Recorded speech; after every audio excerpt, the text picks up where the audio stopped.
Welcome back to Angry Coach Marathon. We're into the 12th year of StarCraft 2, where the average age of your player is probably approaching 3 times that. At least those that send in to Angry Coach Marathon. And while there are still borderline boomers or literal ones who are willing to send in their mediocre replays from the one ladder game they're so incredibly proud of in the last 30 to 180 days, well, we're still gonna have the Angry Coach Marathon. So welcome back. Smash that like button before you fall asleep and I wake you up again somewhere between 2 and 6 hours from now. And enjoy. Enjoy just looking at these players and saying, you know what? Wow, I'm better than them, despite not proving it in any way in the last several years. You may have uninstalled the game for some unknown reason. One of those people who's apparently rationing out disk space more than they are the basic, like the very unlikely competent thoughts they occasionally have. But enough about you. All right, let's talk about me. My voice has had a tough time, and it's not going to get any better. Because, so far, all we have lined up are a few people who were unable to send in replays without getting the internet explained to them, and have admitted to still using fax machines. So, welcome back, Angry Coach.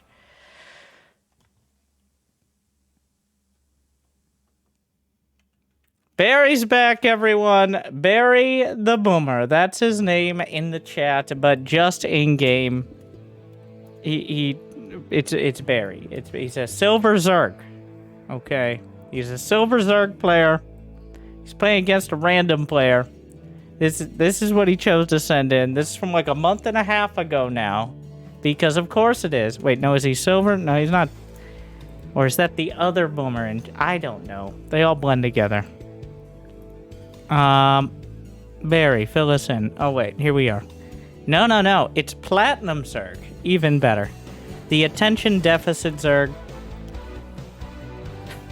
Okay. Platinum Zerg's well known for their strong feelings and thoughts on how to play the game, combined with their whatever the opposite of that is. Race. Oh, wait.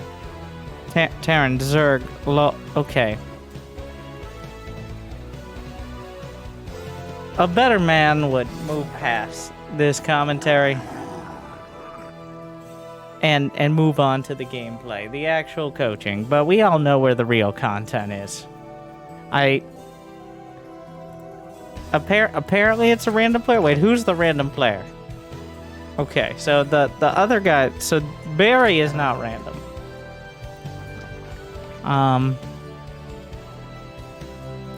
Moving on. So, not sure what we would have done if he had said anything else. But, here we are. Not sure. I'm gonna go with blue. Alright. Oh, that did not help. You know what? Oh, that's the mini-map as well. That's just the mini-map. You gotta do both. Is that all? Thank you, Was chilling for 23 months.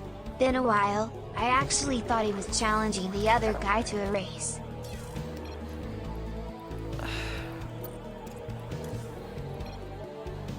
Jimmy, can we change every setting before we start?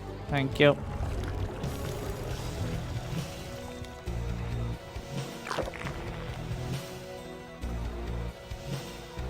Alright, made it to the pervert pillar. So far, we're gonna get a Roach Warren, which, if the thought process is he doesn't have an expand, so I'm gonna get a Roach Warren. It's not horrible. Why can't I see the word? Oh, we're not done. Not every setting yet. There we are. Better.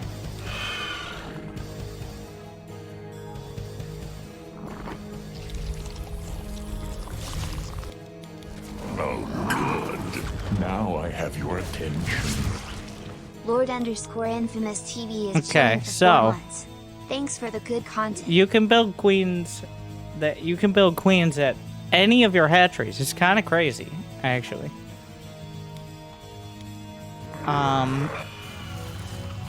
He doesn't do... Okay, we're getting a lair.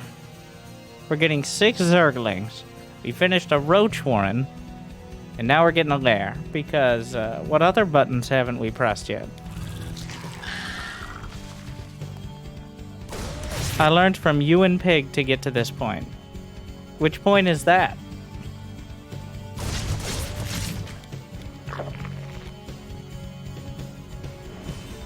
Okay, so... I do like the usage of control groups. The details are... Well, I like the attempt here. Unfortunately, it appears some drones have slipped in. But the idea is good. From going from silver to plat 3. I mean, yeah, that is... And since in the new season, once again, Bobby fucked up the ranking system. So all that really matters is the number. If you're in chat, you can use the, like, what is it, the ranks command or the MMR ranks. So you can see the actual ranks. But once again, we're getting people placed in wherever, but MMR still works. Platinum is kind of when you do need to pretend to have a brain. You don't actually have to have one. You just have to have a brain that is convincing to, you know, an IT guy with no social experience that thinks it's sentient or something like that. So really not very far. We got 6 roaches on the way. Yeah, MMR ranks is the one. We're getting roach speed, 2 Evo chambers. We're kind of just, you know, getting all the things that you remember you're supposed to get, but not in any particular order. Okay, so whenever you build a Zerg building, you're slaughtering your drone. Why do you like slaughtering your drones, is my question.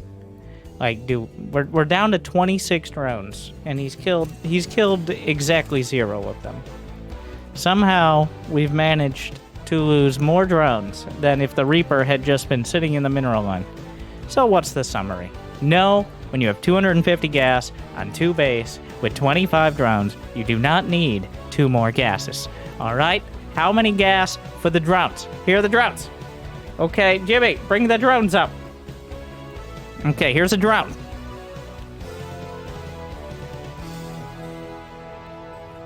That's a drone, alright? So, how many gases, though? That's an extractor. So that's 1 is 20 drones. Up to 20 drones. Okay. 2. They change color.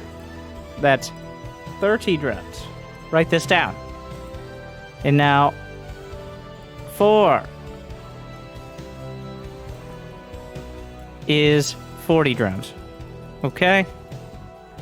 You don't take even a second gas till over 30 drones, because otherwise you're going to find yourself sitting there with 568 gas, and then you know what's going to happen?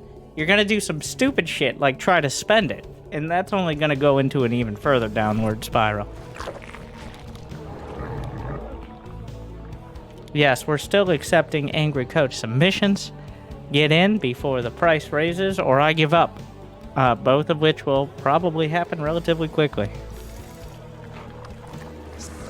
You're like, Winter, I didn't even know Angry Coach was happening today because you didn't put it on the schedule for several days, or advertise said schedule, or mention it for the last couple days. In Winter, you definitely didn't say that sarcastically. I took it at face value.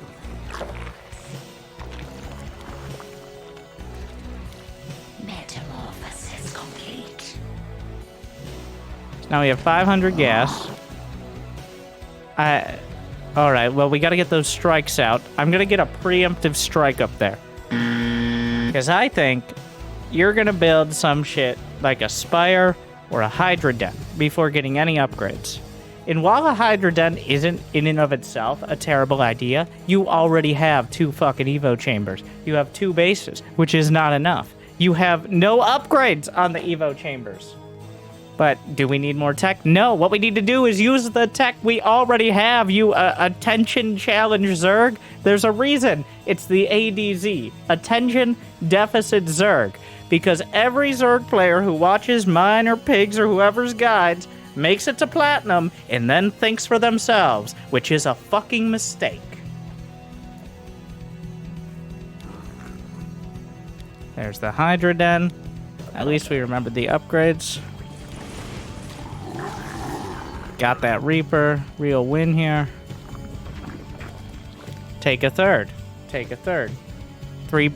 When? 3 minutes. Or whenever you see them expand, at least. It's not like we don't have the money.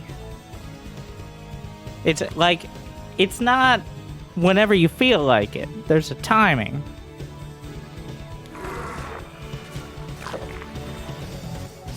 Playing, you don't get to be creative, really, with Zerg. A lot of players think they do because they watch, like, Dark. Dark gets to be creative because he's smarter than you. He is smarter, he's more handsome, he's more confident, he's more competent, and that's why he gets to be creative. You, on the other hand, are lucky to follow in the footsteps of the most mediocre, boring, standard macro Zerg. Like, who we thrown under the bus here?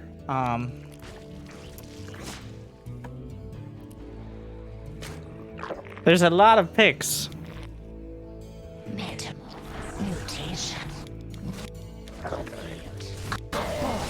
Alright, so we're going Roach Hydra. Are you sure you're watching, like, the low APM challenge from 2022? And not from 2020? Because in 2020, I did say Roach Hydra was the way to go. Because at that point, you can get pretty far with Roach Hydra. Players have gotten better.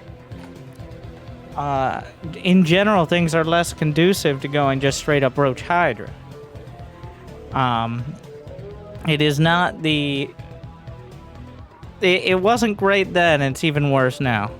The build is Roach Hydra Viper. It may be the 2020.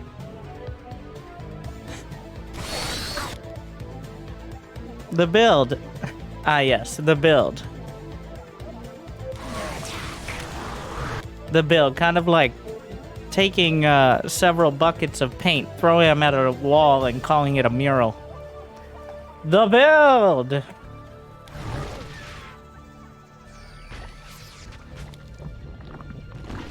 So what are the Zerglings for, then?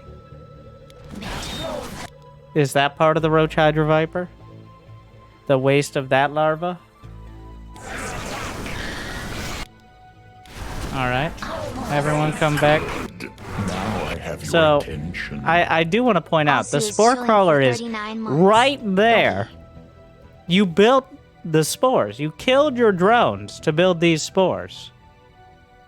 Like 4 minutes ago, which may have been too much time for you to remember they exist. But the spore crawler is quite literally right there. It is right there. It is direct. It's right there. It's right fucking there. It's there. But what is the priority? Before moving your spore crawler, you have lost and built additional queens. You've started a spire. You've select all armied your entire army, including roaches and lings back. But what you haven't fucking done is move any of your spore crawlers.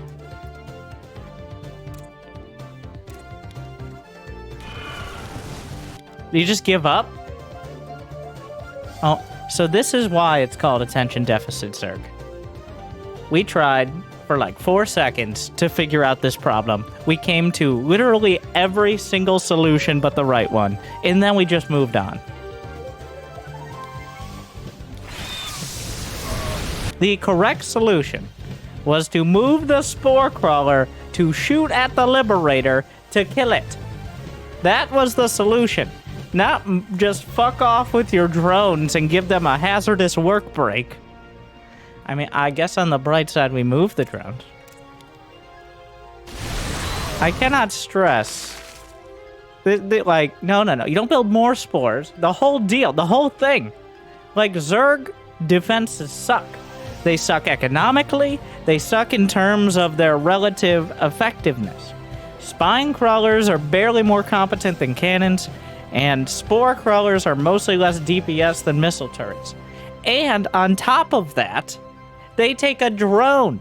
One of your precious few, by the way. They take a drone, which is 50 minerals on top of the cost, plus about 50 more minerals every single minute that you're not mining when you built that goddamn spore crawler. And their whole fucking deal is they pull themselves off their ass, scuttle around, and plop back down where they're supposed to be. But much like you, whenever you have a case of Mountain Dew and another family-sized bag of Doritos chips that your hand is all the way in, and you don't want to pull out and get on your mouse trying to use your controller with, why would you move that spore crawler when you could just build more that also won't help? So not only have you ignored the solution that is right fucking there, you are doubling down on said solution. So I bet you're everyone's favorite middle manager at Applebee's. Our forces are under. Oh my god. And then, after building another spore crawler, you finally come around and realize that they can move. So, we have gone through the trials and tribulations to figure out, you know, like, the entire... If there was a basic Zerg tutorial, I assume this would be in it. Like, the whole fucking thing, the whole deal with spore crawlers.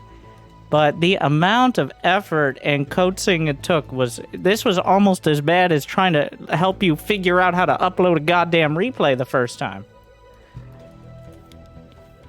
Attack. Almost. By the way, the real threat in this game is not 2 Liberators at the 8-minute and 30-second mark.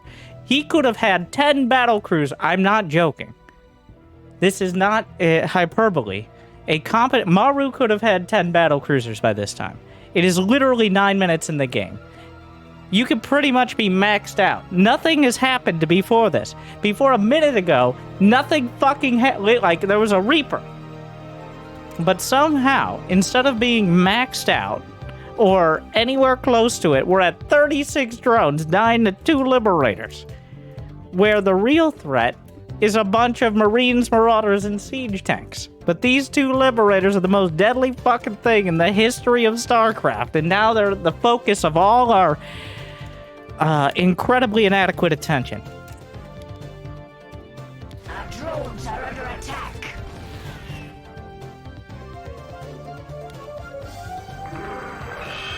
Mineral field. If you have 30... So, every single one. I don't care if it's 2020, 2022. Honestly, probably some of my Wings of Liberty guides say it. 50 drones by 8 minutes. Oh, boo fucking who, I lost 14. That would have put you at that would have put you at 47 in 9 minutes and 30 seconds. That's not a fucking enough. That is not enough. That is not 50. Okay? You might be, but that is not 50 drones.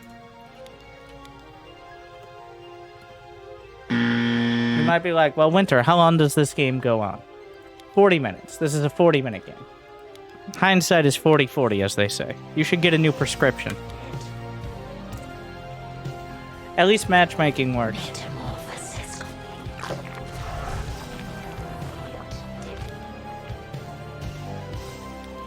Our forces are under attack. What random shit are we gonna do next? We got no upgrades on the way. We're sitting at 43 drones, 12 lava in the bank, 700 minerals. Hive is halfway done. Spire finished. Random amounts in gas. Our forces are under attack. There it is. You know what it's time for? Fucking creep spread. This way, my non-existent army can see their army coming even quicker. A classic choice. Let me just get the numbers up there so I don't forget. We're gonna start out. So this will be a good time to explain our counter. So during the Angry Coach Marathon, I like to have original content. So as a certain style is showcased, the percentage gets added up. Whether it's Terrans who feel like they worked out the perfect theoretical build on a notebook and then drove themselves into a tunnel and microed their medevac for 3 minutes and never came out of said tunnel and then complained about Protoss. Whether it's Zerg players who have the attention span of a challenged squirrel, or Protoss players who are just checking off things on the Prima strategy guide. When we see more and more of them, especially back-to-back, the percentage goes up. If we reach 100%, I charge double for that race. I discriminate based on race with the replays. That is the intent. So, 18%.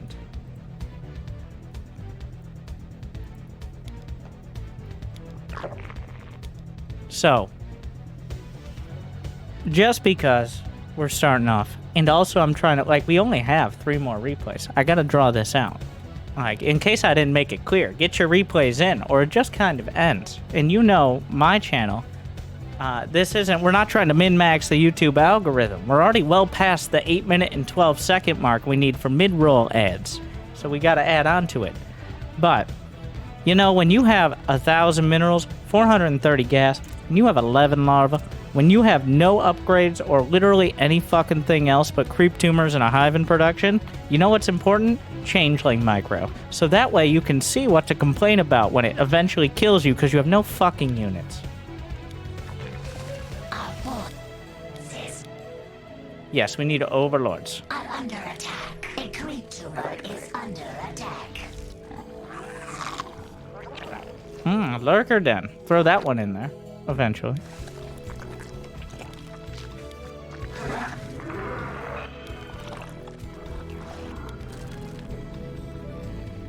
A creep tumor is under. Okay. You built all these up. You know what? Moving on. Free Angry Coach when you run out? No, that's not how it fucking works. Our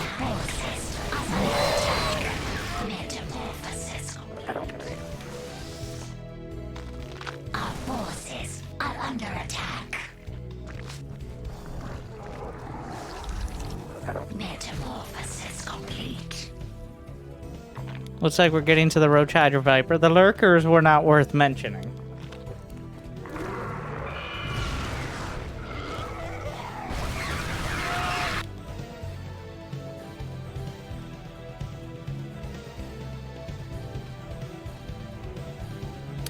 It was 2 siege tanks and like a marauder. That was it.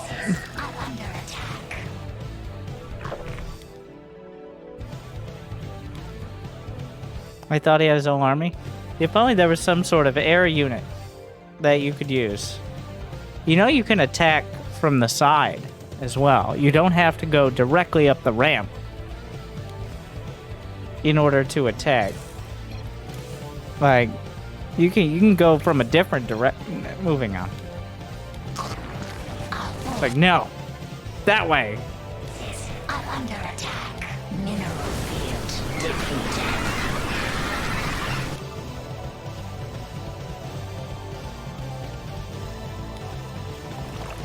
Yeah, that was about the most productive use of Zerglings we were gonna see. Mineral field depleted.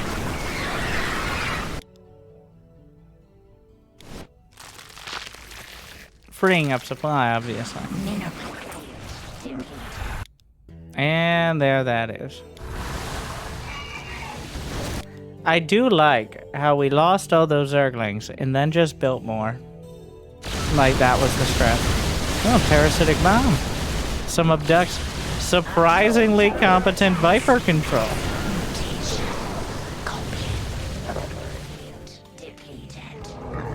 That was actually not bad. Like, real Viper control.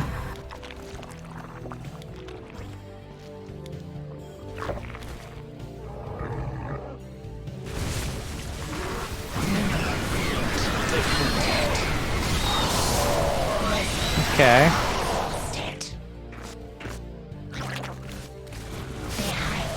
Redemption? No, not fucking Redemption. Because like every single one of the games, and by every single one, I mean about 95% of the games below High Diamond, the game didn't end before 5 minutes. But it could have been decided then. If you had learned how to have a build order that was more than just something scrawled drunkenly on your arm last night, and gotten to the fucking Vipers 6 minutes quicker with a maxed out army like you were fully capable of doing, instead of stumbling your way into it against your incompetent opponent who's already fallen into the gutter and is drowning in his own vomit without a single corrosive bile? Well, maybe we wouldn't have to get impressed by the Viper micro at the 19 fucking minute mark. But here we are.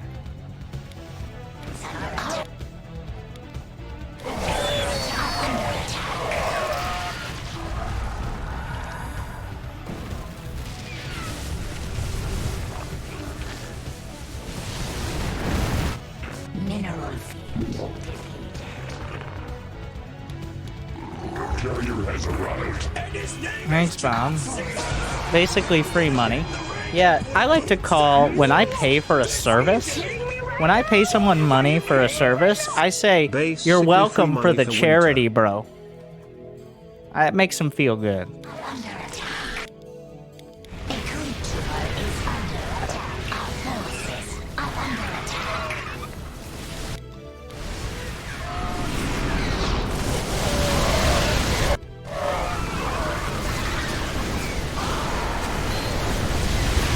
Mineral field depleted.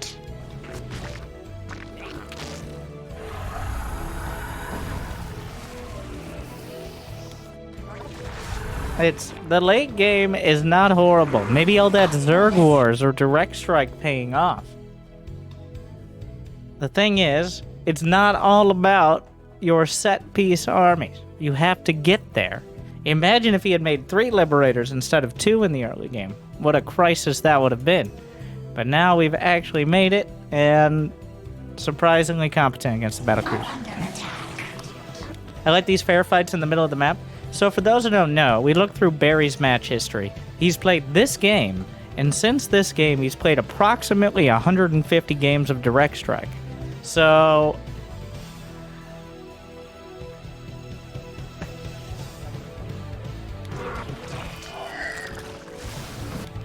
once again, not hyperbole. The actual number. Our forces are under attack. Alright, just in case it wasn't clear, Zerglings do not counter planetaries. Our forces are under attack.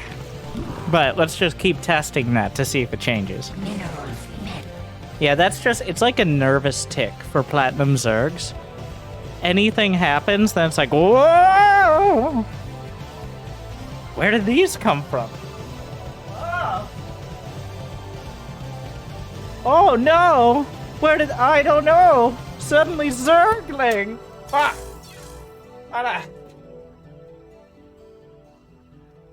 Well, here we are.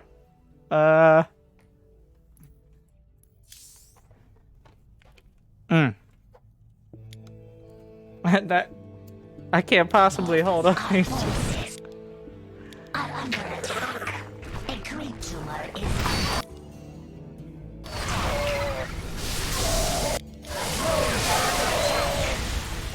Brood Lord. I don't like Brood Lord. Okay.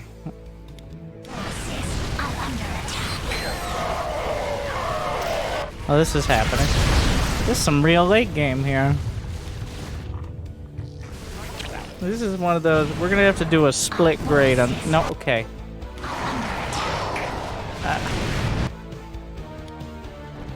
our forces are under attack. No, I've not ordered patches in Crackhead. Okay, the Carbot Marine. I've ordered 2. Our forces are under attack. Duh.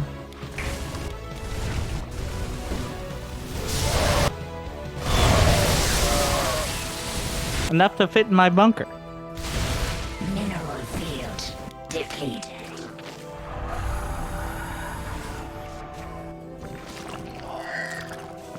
Our forces are under attack.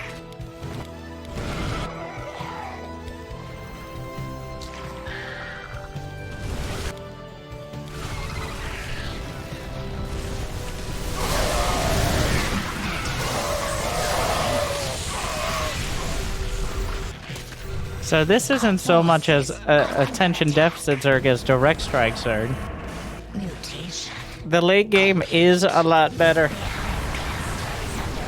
The early game was worse than Platinum. The late game is solid Diamond.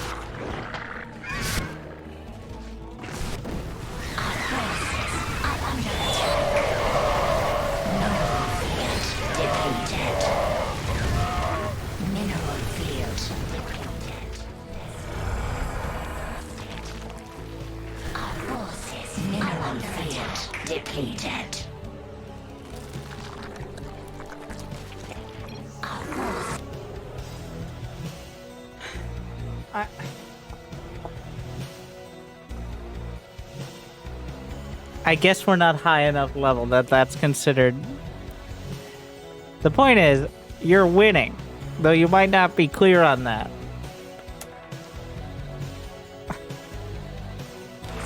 Which, this is considered quite a dick move. Donation. No resources left. Warjar22 just donated $15. Is that an Elamir Long-time strip you were just follower, holding? First time Dirty Esports It's a yellow money card. contributor. Apologies for the smack talk in advance.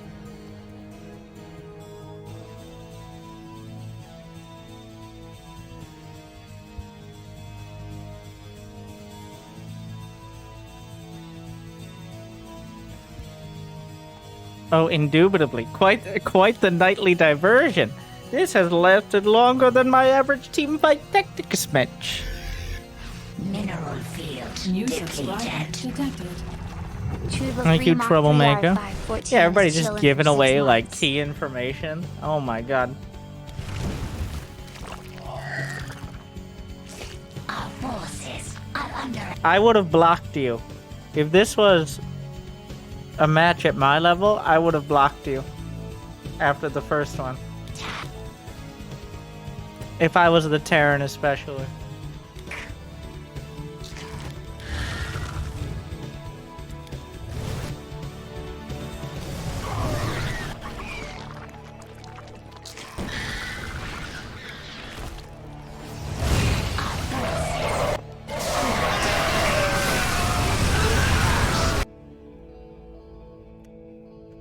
Oh my god, what is wrong with you people?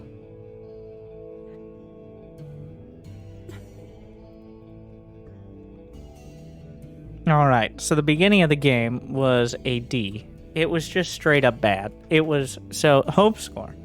If you play a medium amount of games a week, 5 per league, 5 for bronze, 10 for silver, 15 gold, 20 platinum, 25 diamond. Play a medium amount, that's a medium amount. It's about 5 games an hour. If you're not willing to spend 5 hours a week at diamond, you're not, I mean, like, it's not that long. Maybe if your games are 40 minutes long, it's a little longer, but... so the early game is a D. Anything below a C does not belong in that league. That was well below even your average platinum player. It was horrible. It was terrible. But at the same time, the late game was like a B+, because that was some legitimately good Viper micro and unit composition. It just took way too fucking long. It was like two different, it was like somebody, your big brother took over the keyboard once you actually got to Hive Tech. Problem is you have to get to the Hive Tech. So, I guess we'll give it a C+ overall. I need to find the 2022 guides. Like, if it's really that difficult, I need to work on that. Then again, while my target demographic seems to be over 25, over 45 makes up a significantly smaller portion. So, working on it.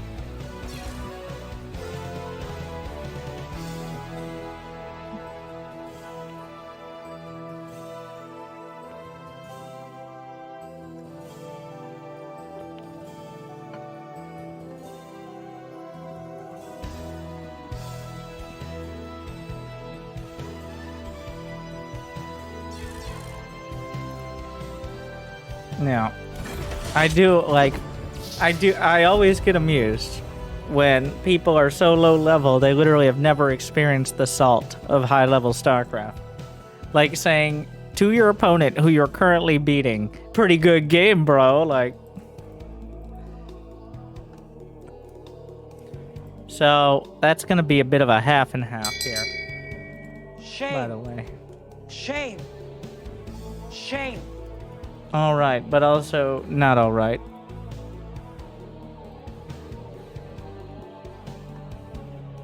Well, DJ Merlin. I don't think DJ Merlin's here. He said, wait a bit. ADZ is attention deficit, sir. BYH, bless your heart. We do have Rhino G, who admitted to using a fax machine, did struggle to send in his replay. He sent in $50, but with no link, and then asked permission to link in the chat. DJ, I'm here. Well, you can wait because we have Rhino, and it's not even a long replay. Which, like, that is, like, good sir, would you mind if I attempted to, post my hyperlink in your, noble chat? It's like, alright. To which I said, go for it, bro. And what do we have? A silver Terran player.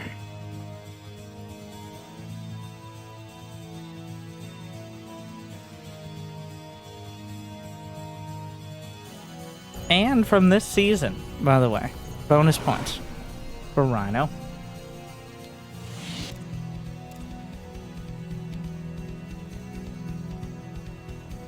Here on Waterfall.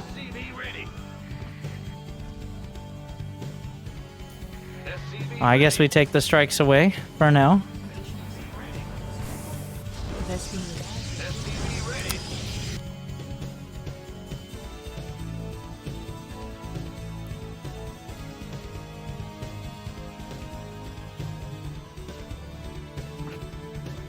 You gotta get one. You gotta, like... You gotta stop him from taking... Like, there's enough time. Occasionally there's a map where the gas gases are like this. And they're, like, right next to each other. And that can be difficult. But... You have to be able to get one of the gases by the time the probe goes over and takes the other one. Like, it's a real-time strategy game. You got a real significant amount of time to not let this happen. I mean, it's not like Mr.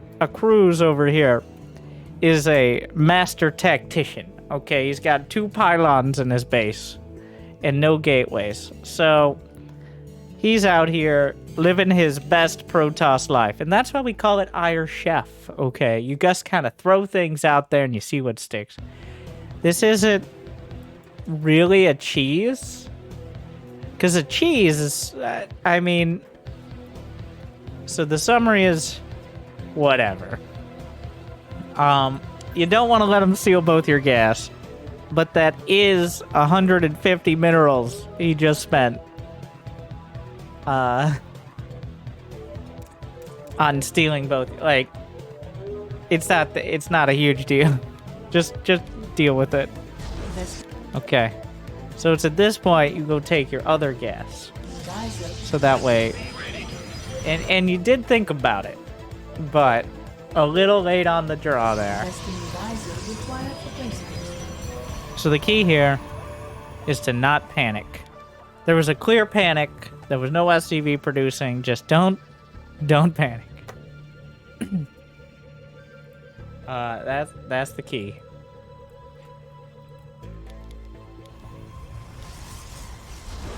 Okay, so your buildings can fly. Another important point. I'm even gonna forgive you the orbital on this one. No. Okay, well now I'm not. No, all right. Okay. Oh, I know. I want to point out. I don't know if you went to the replay, but your opponent has only now, as your first Marine is already done, your opponent in this match-made game has only now started constructing a gateway. He is still a full minute off of being able to build any units at all. And even then, it will be another minute until he can build any units that are not zealots. So, the summary is just chill. And there's just one more thing outside of that you need to focus on. And it's probably the top priority. Starting the game, I decided to go Terran. I'll rally my SCV. Starting the game, I decided to go Terran. I'll rally my SCV. JK, no I don't. To the depot early. When do I build it? 3 at my... No! Just 1 depot 14! Right off the bat, rally your SCV and build it at the ramp, and that's all you see. Don't do any sort of weird bullshit. Build a barracks after, on 16, adding another worker. 17 refinery, 2 more SCVs you can rally to the scout at 18. But nothing past that. The barracks is finished. Build your orbital. That's all we want. No Reaper for you. Just build Marine and your fucking orbital. I don't want to see another fucking Terran who comes in here with no fucking orbital. Scan like Costco. Drop those mules. Either way, build a fucking orbital. Stop. Stop it. Never again. And also your first depot, but whatever. That too. Oh, I work at Costco. Okay, Rhino.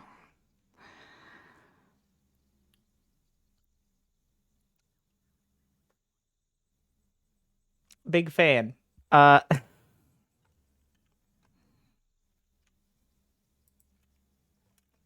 Well, orbital.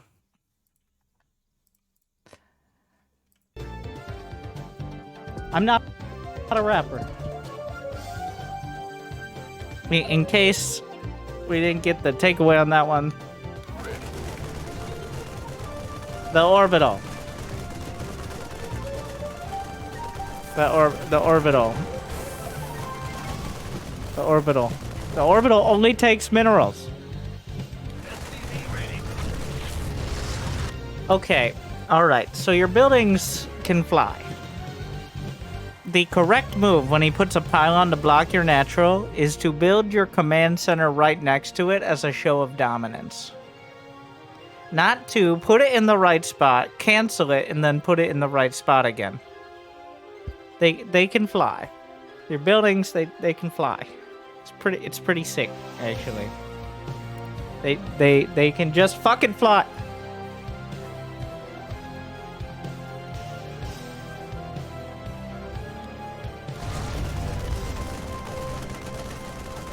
No, not an engineering bag. No.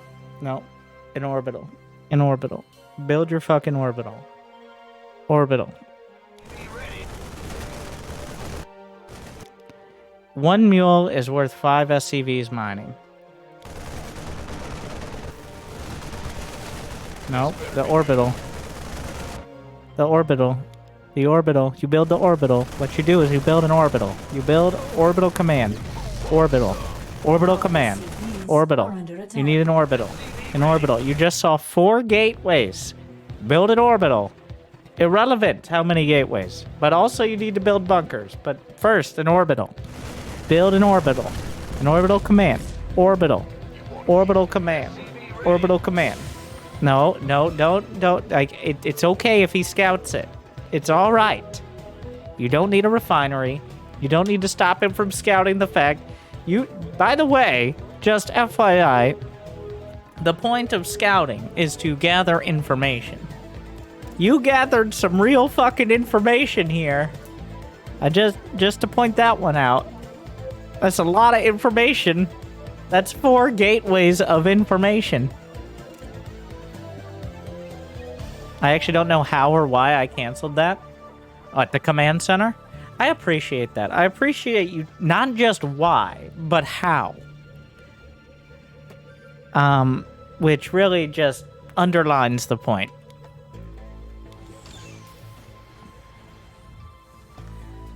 No, you don't need more depots, because a command center is worth 2 depots. What you do need, for once, is actual bunkers. He's got 4 gateways. Like, it's 4 gates. You went up there, you saw 4 gateways. He's got 4 gateways, which is 4 gateways he can build units out of. Bin responder is chilling for 4 6 gates. months. I don't even think that command center's in the right. It's 4 gateways. He's got no. You keep going there and looking at it. Now you have to look, like, use your eyes, and when you use your eyes, see that he has 4 gateways. I need you to see that with your eyes, because this is one of the relatively limited amount of things you do need to panic about. Because it's 4 He's got 4 gateways. No expansion. I don't even think he's going for warp gate. He's just building zealots. It's just 4 gate. Like, you just, like, 2 bunkers. Like, you look at it and you see 4 gateways.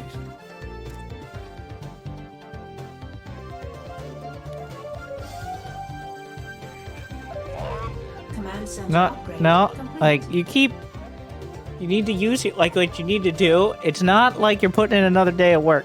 You need to, okay, when you look at something, you need to see it. Look at me. Okay, all right. Use your eyes. No, don't look at it. See it. Okay? You need to see,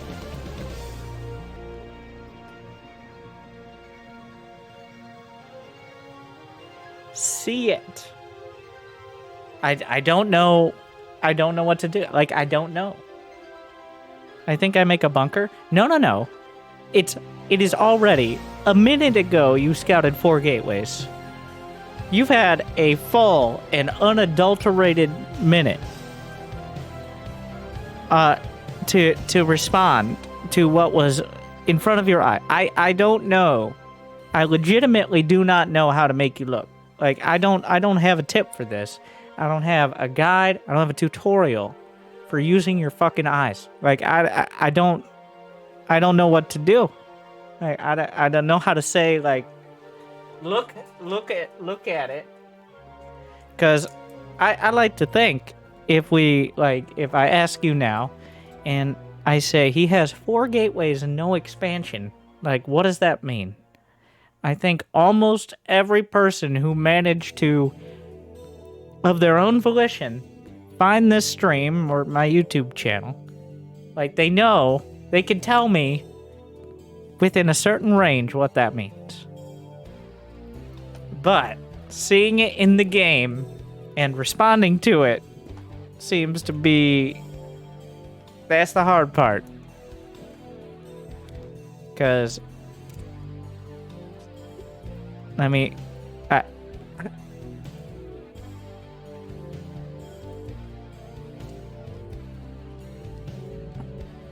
oh, wow. Oh, golly. Ooh. Quite a cheese. Look! Your eyes!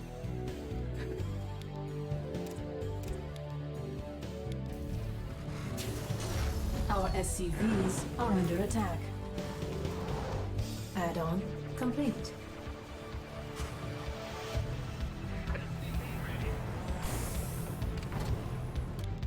Like, this is a very Terran thing. It's the stereotypes for races are such a thing where, like, Protoss players, they will just do what the fuck ever. Like, this Protoss player, he's like 2 pylons, 2 gas steel, pylon block, 4 gates, the rest of the fucking tech tree, and then expand. Whereas over here we have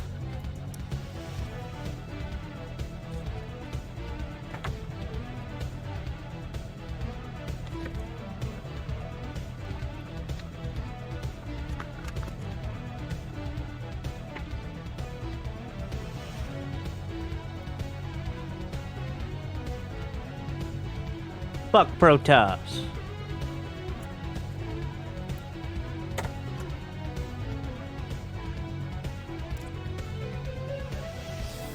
Add-on complete.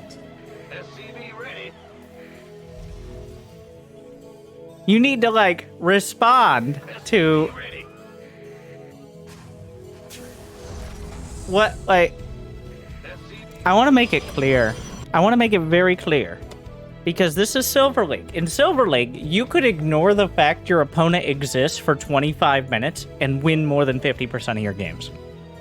But, as we get a few dozen MMR higher, if he just attacked... with these zealots, you would die. If he managed to take all these zealots and get them to your side of the map, which should not take that long, you would die. You would outright die. You've had all the information to tell you he can kill you. Okay? For like 2 minutes now, he has all of the tools with which to kill you. But neither player is respecting this, which is beautiful and also infuriating.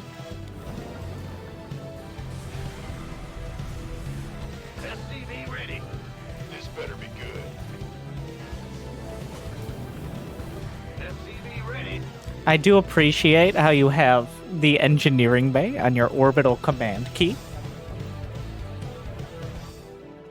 Very nice, very nice. Add-on complete.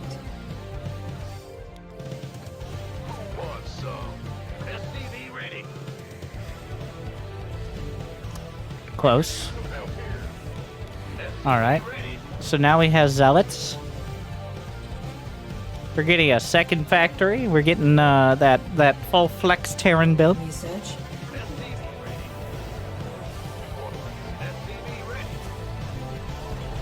Additional supply.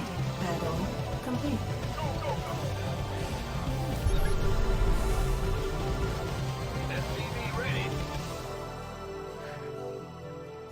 That is actually the most... Okay, alright. So I want to point out, this is possibly the best bunker placement I have ever seen. I doubt it's explicitly intentional.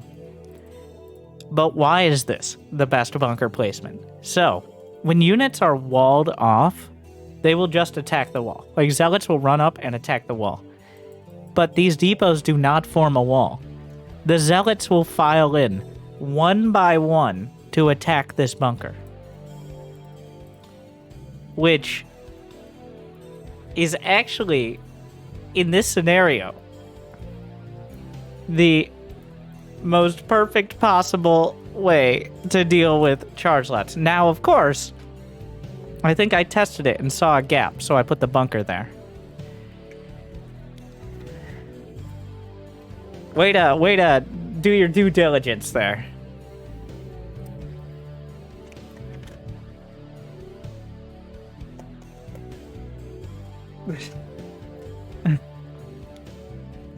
True engineer. Add-on complete. Mineral field. And then we just lower the fucking wall and have our army sit outside on the front lawn. You know, which is also an option.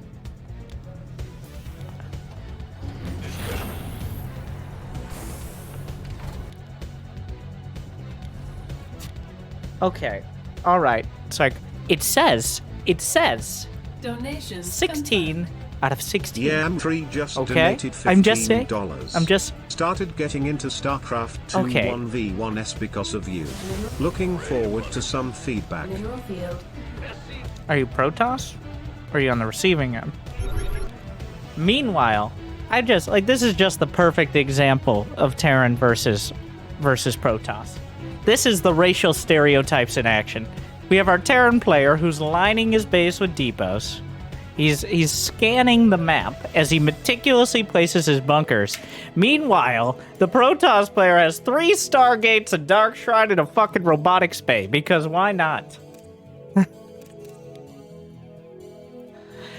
I don't... Command center upgrade complete. Because what else doesn't he have? I don't know where these SCVs keep going, but there's obviously some misclicks going on. I figured if he hasn't expanded, I'll move out, so I was getting ready. Okay, explain that to me. Explain why, if he hasn't expanded, that is a good time to move out. I'd love to know the thought process there.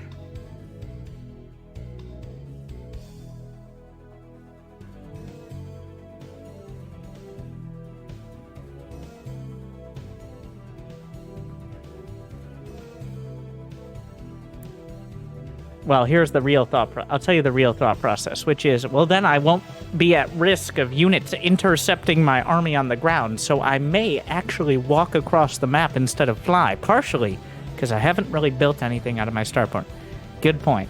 So, why is it stupid? Because if he hasn't expanded, what would a mildly competent player be doing? Is building a fuck ton of units and spending all his money on those units. That is the time you don't want to move out, because he's probably trying to attack you. That is the worst time to move out. You are on 3 bases. He is on 2. It is incumbent upon him, in some sort of Sun Tzu-centric world, that you defend your economic expansion, as opposed to attacking into the one who's invested significantly less. But because a command center is but like a footnote in pocket change to any of the players at this level, getting another Nexus, like, you can't pretend to be doing some sort of professional build order, because that works on the margins. The margins take up the entire goddamn page here. We got 2,200 minerals. We could get 4, 5, 6 more command centers almost, and then we would still have everything we already have, which is far too many supply depots, no units in production, a few of the upgrades, you know, +2 infantry attack as well as +1 mech armor, another armory, another NG bay, just a mixed bag of whatever the fuck you want, the trail mix Terran over here. We could do all of that. So let us dispel with the rumor and the idea that any sort of strategery, like, oh, he's expanding, so I'll attack. That doesn't fucking matter. What fucking matters is building more shit than your opponent, getting 200 supply, and fucking attacking. Each race is capable of getting 200 supply within 12 minutes easily, 10 minutes possibly. And right now, so far, we have built more shit than whatever this chef over here is doing. He hasn't gotten Warp Gate, but he's gotten approximately everything else. So I'm not worried really about the thought process that goes into, I'm going to move out because he hasn't expanded. I'm worried about the thought process of moving out at 113 supply with 2,200 minerals in the bank and nothing in production besides upgrades. Write that down.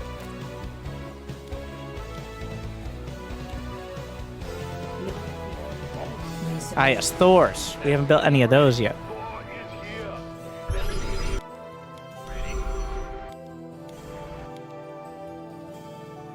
Upgrade complete.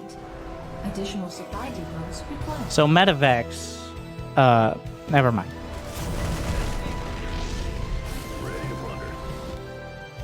I do like, we've reached that stage where there are units on the map for both players, which means production drops off like a fucking cliff.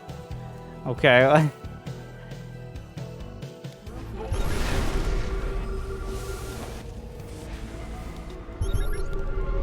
Upgrade.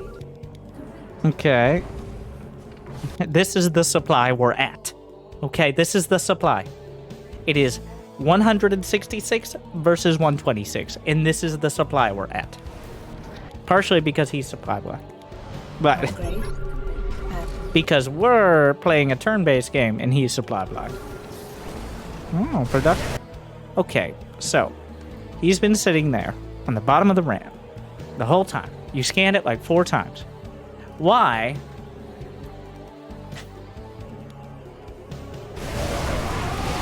I guess it doesn't matter. Okay, so these DTs. Alright. So that was a decisive victory. I thought I had Medivacs. Okay, so the way you can tell if you have Medivacs is if they're on the screen. So here we have a decisive victory. And for the, like, we've been staring at our army for half the time. But now we're going back to macro? Now we're going back to build SCVs? Now in the midst of half a dozen cloak boys just slaughtering everything? Can you hear it? Yeah, obviously we can't see it. Can't hold him alone. Mineral field. Ready for liftoff. SCV ready. Can't hold him alone. SCV ready. This better be good. Want a piece? Alright, so if you look at any build order or low APM or whatever guide, it's just build 15 barracks. Here's your goal. The answer is not 2 barracks or 3 factories. I want to see 15 barracks. Oh, Winter, that sounds like a lot. You have 4,200 minerals. You could build 15 barracks, and by the time they finish, you could build a dozen Marines out of each of them.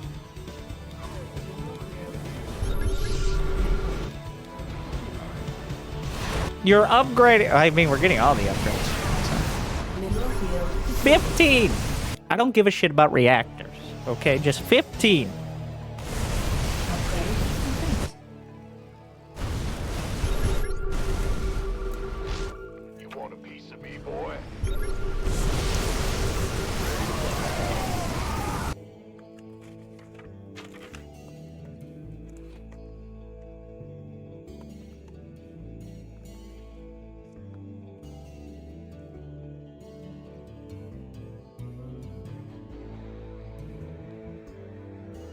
New subscriber All right. detected. Here's what I want you to do, Rhino. Parmesan is chilling for Rhino? 9 months. Um, As a wise man I want once you said, to more pause the cheese, stream more when I do skill. this. I want you to take out your phone. Yes, the one that your daughter gave you. I want you to take a picture of the screen, and I want you to fax this to yourself. Okay, that's what I want you to do. And then, I want you to take a thumbtack and put that on the fucking, like, board at Costco. When people ask, say, I'm a Terran player. They'll know.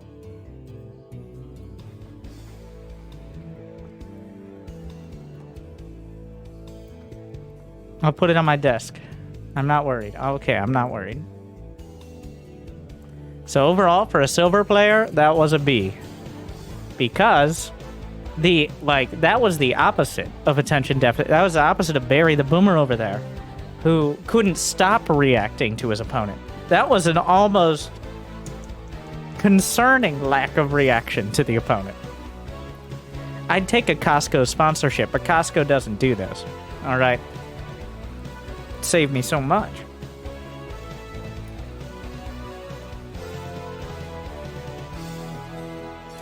Give me a lifetime membership to Costco. You get an angry coach every week. There you go. I definitely get the better end of that deal.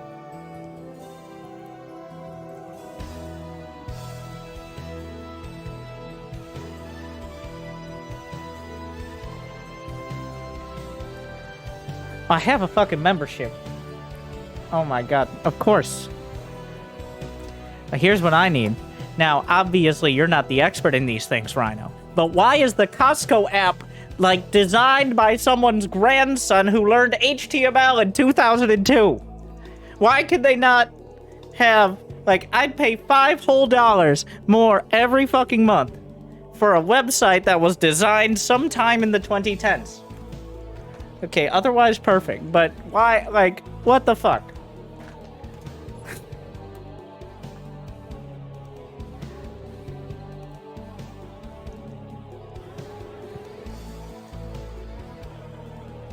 Alright, DJ Merlin.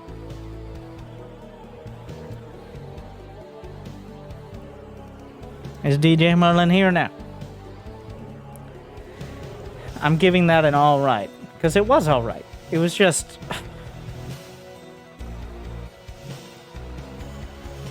I've been here. Alright, let's simmer down.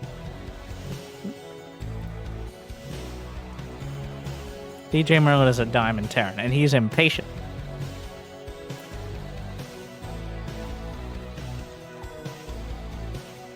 I've only played maybe 30 to 50 games. Not bad. In the past year.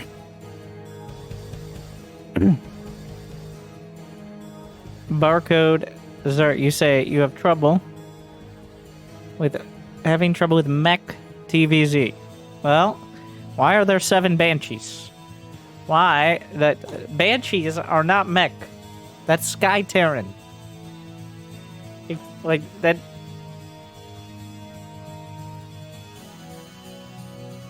There's not even a, like... You can't just, like, make units that aren't bio and say that's Mech. It doesn't work. I know they're technically mechanic, but they're metal. No. Okay. I don't give a fuck.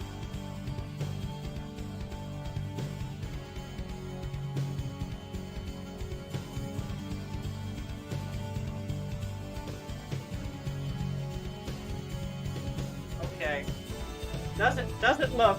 I know. Okay, they're metal.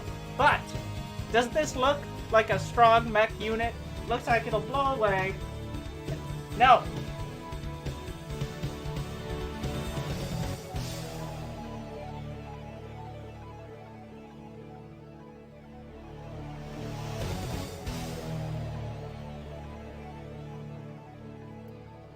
Mech. Mech. Mech.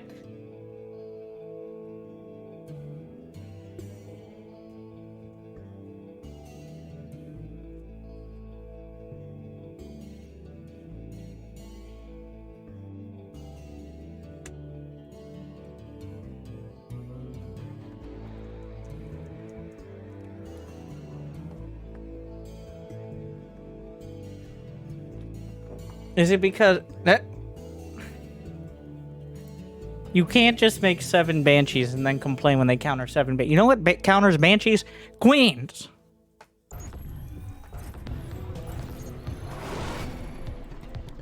You know what every Zerg player builds? Queens. SCV ready.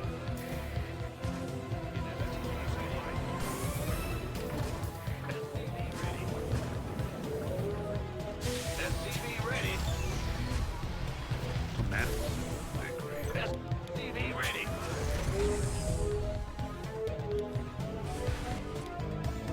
What the fuck is this build? What is this? What are you doing? Was he a random player or something? No, he wasn't. I saw the load screen. What is this?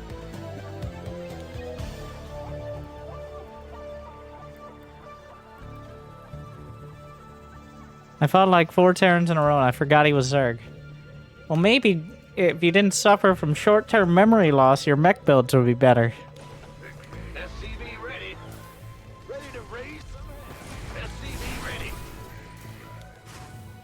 Well, it's already a tough time. Because now you don't have the Hellion count. Like, now you don't have the Hellion count to really challenge him. The Hellions, you need like 4 Hellions, so that way you don't just get run over by Zerglings, and you can challenge the creep spread. That's kind of the whole point. Not to kill anything, just to deal with the creep. Also, what is this build? You just throw a third... Like, where are we going? What are we doing? SCV ready. Armed and ready. SCV. Your add-ons prime. Yeah, okay, he sees, like... What do you want? What do you want from me? This isn't Silver League Protoss. He has an Overlord. He sees the 2nd and the 3rd starport. I see this, I'm like, you know what? I guess I'm gonna build queens. What are you doing? It's right, like... This is not subtle. He has an Overlord directly over your entire build. And this isn't one of those, like... a solid macro opener. No, you need... You can just counter it. And it's not even battle cruisers. It's just Banshees. The only way Banshees work is by like a significant amount of surprise. It's just not gonna work. It's just not very good. It's just bad. What do you want from me?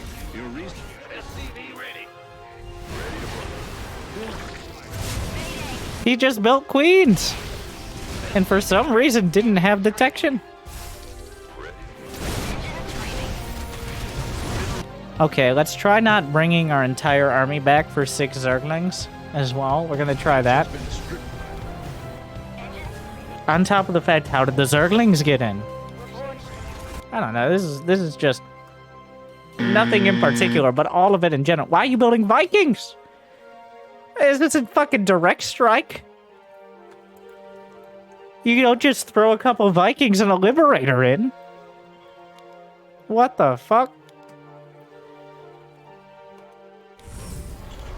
Ready to plunder. Engine screaming.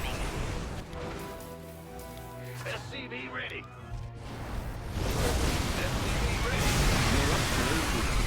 The fact he hasn't already knocked the Banshees out of the sky. Engine screaming. Yeah, like... You've made the one unit that kind of sucks for Zerg work. It's not so horrible in ZVT, but Hydras. You've made Hydras good. This army just dies to Hydras. Engine screaming. They're hounding your SCV. Engine screaming. I can't, like, well, I guess he's just gonna let you back in it. If we had a dozen tanks earlier, maybe. Okay. Have you tried control groups?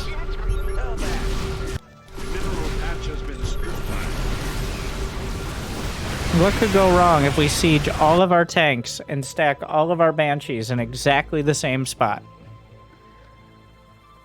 What could go wrong?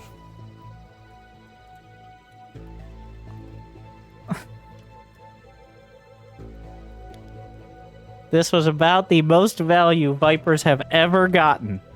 Okay, like, so Vipers are the counter to Mech. And here's an example why. The thing is, this game didn't need to be lost at all.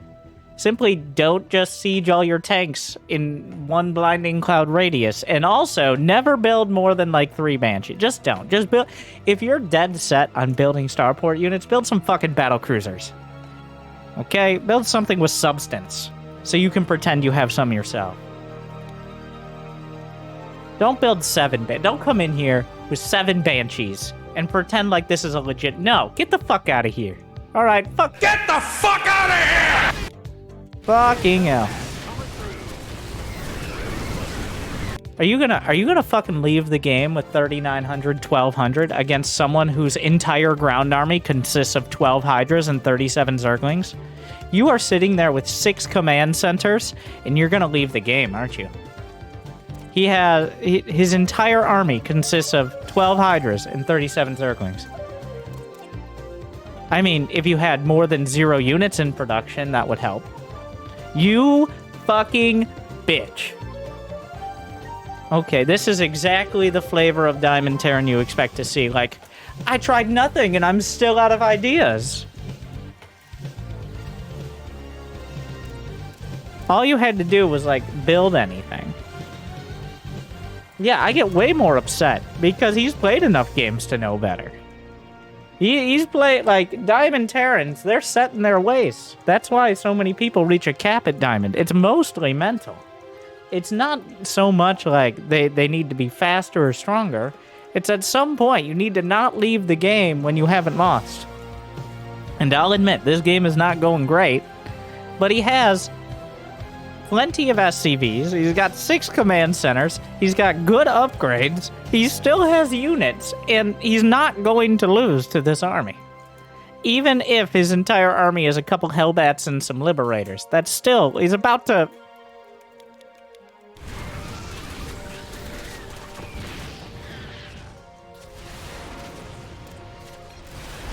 And he just taps out. He taps out with 4,200. You got fucking 10 battle cruisers in the bank right now. Not okay. 5 battle cruisers, of which we built 0. Build some goddamn battle cruisers. Stop. If you come in here, never again. No, like 2 Banshees max. And then, if you want any more starport units, they're battle cruisers. No more of this. This was embarrassing. Shame on you.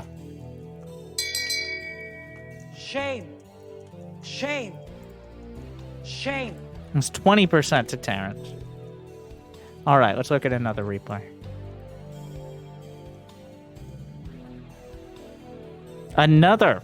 He says he's struggling with Mech TVZ. If I look here and I see like 6 Banshees, okay, this is an actual Mech build. At least there was a GG. Well, of course there was a GG. He's got to maintain some semblance. A GG like it was a good game.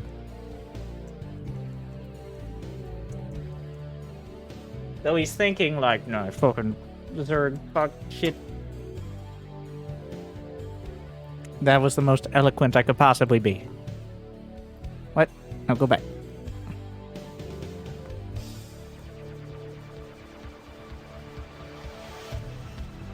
I appreciate your sacrifice. I don't appreciate your appreciation. Your opinion is bad and you should feel bad. I was thinking I'm missing something fundamental here. Well, you were thinking again. Classic mistake.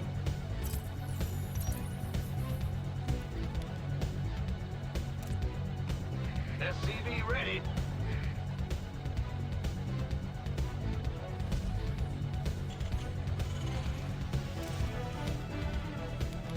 SCV ready. SCV ready. Are we gonna do some weird, like, you said you played a bunch of Oh wait, you said you played like 4 Terrans before that. And so you just did like a TVT build. Well, that was a fucking lie. It was 1 Terran. And then before this game was 1 Terran. There were several other Terrans during the day, yes. But otherwise, that was a lie.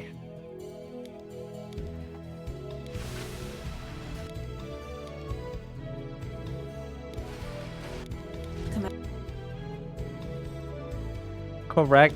He did go pull first.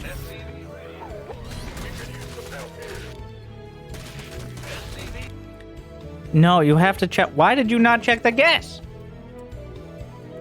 You're like, well, all the pro Terrans check for pull first. No. You're not a pro Terran. Just, come on.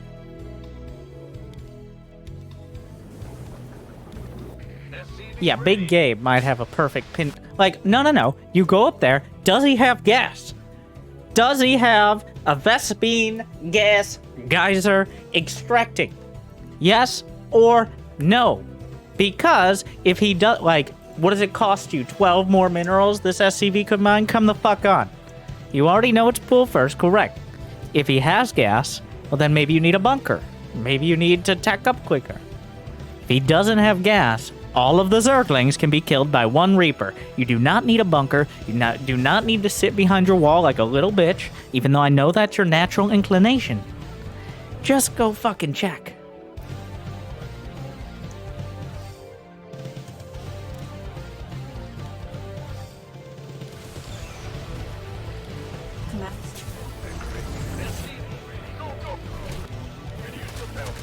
We're gonna lose the SCV anyways. Like, I don't know why the Reaper is going across the map when you know he won't pull first. I don't know what the purpose of that is. Like, pull first means the Zerglings are coming out. Some amount of Zergling.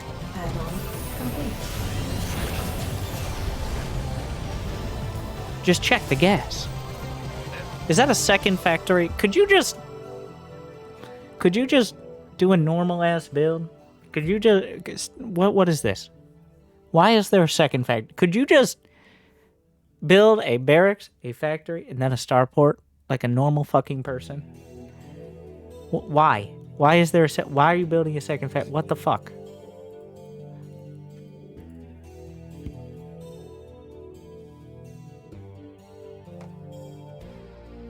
I mean, like, the creativity is paining me. Like, you gotta stop. I wanted to go Cyclone Hellion. No. No, you don't. You do not want to do that. Try again.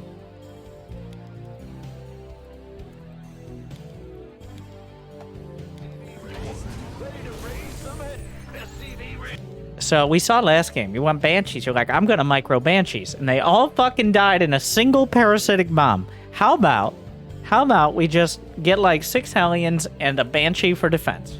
How about we do that? And then we move on with our lives.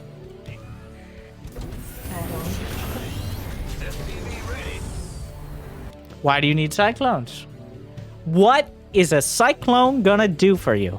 That a single Banshee... I know I harped on the Banshees. Yes, everything in moderation. Moderation is like less than 7. What is a Cyclone or 2 gonna do for you right now that a Banshee is not gonna do better? Explain to me why a Cyclone is the preference here.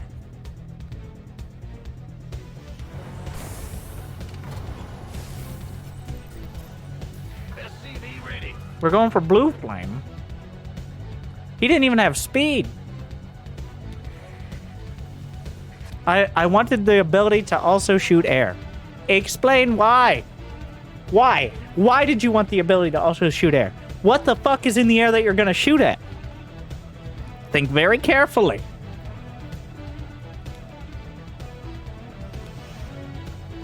Because there's an obvious implication here. Because if he says overlords, New subscriber then I'd ask, detected. then Danny why Barrett didn't we is just get a chilling for 8 starport months. and build a Thanks Viking for all the great content. after the Keep Banshee? going Or at those before the nerds. Banshee? Okay.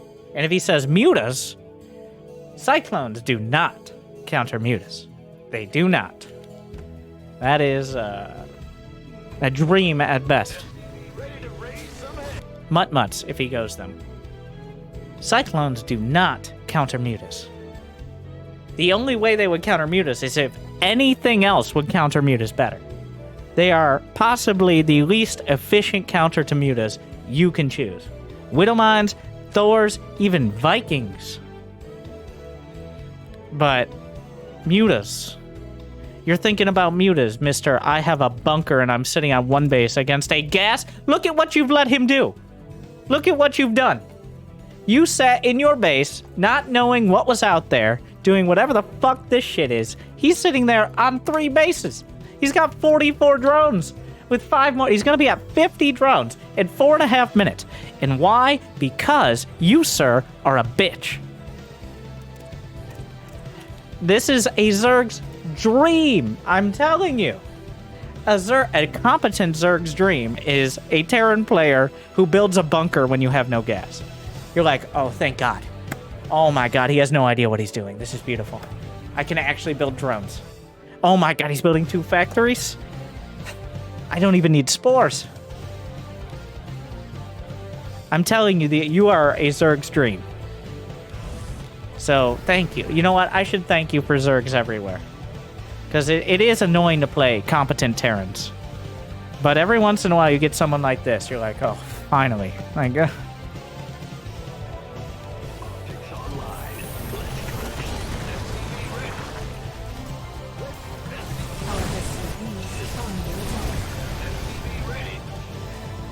Research.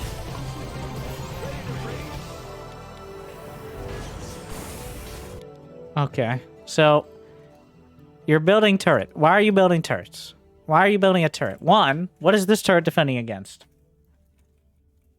Like, what is it? What is that? What is this? What are you doing? You have no third command center. Can't even build our depots in a straight line.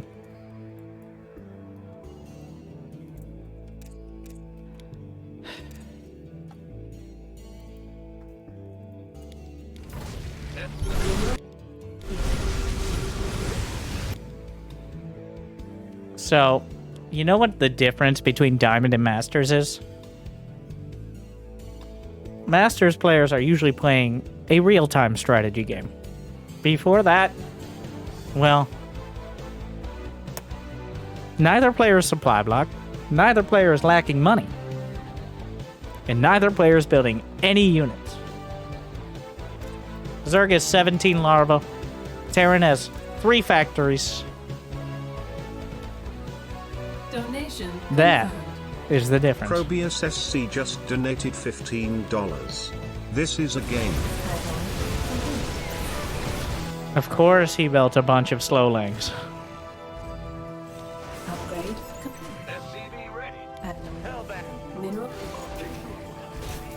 Research. Mineral field. SCV ready. Hellbat, coming. SCV ready. Add. I like the one turret into, I guess it's not. So this is why you need to stop. Build a real army or switch to Protoss or something. Because what you keep doing is you build these micro-intensive armies and then walk into the most obvious Zerg players with spellcasters. They do not like it. Even the ones who build them, they don't like it. Zerg spellcasters are super annoying to control. They never feel like they get enough done. The Vipers, Infestors, countered by Ghosts, get killed by Thors and tanks. Oh, that's the worst. But you, my friend, you know what? Actually, I think this is all. You know, I believe this is a conspiracy. This is just a Terran player who's looking to make Zerg players not quit the game. Because every single game, you seem to just walk in to the first spellcaster that exists and almost lose immediately. So I gotta give a shout out to DJ Merlin, a special shout out for keeping Zerg players playing, because it can become very frustrating playing against Terran players who know what they're doing. So he's here to make sure that they get a chance. Shout out to DJ Merlin doing a real service out there on the ladder. Add on. Like, what if there were 2 siege tanks? 2 siege tanks. Or even a single Banshee.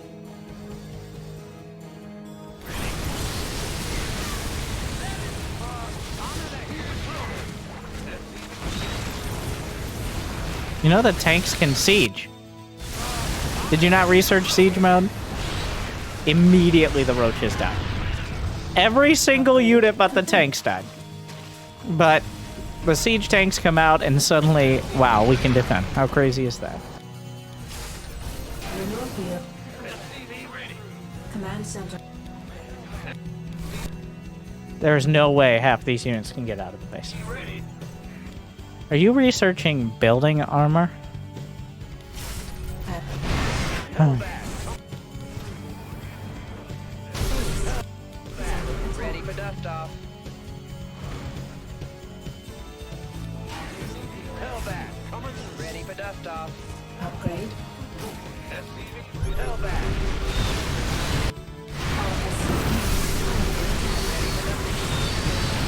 Mineral field.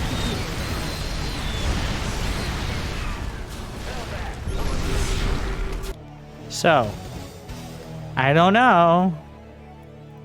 You are now winning the game by a large margin. Built 8 siege tanks. Hellbat. Good thing we opened up Cyclone Hellion, though. That really paid off.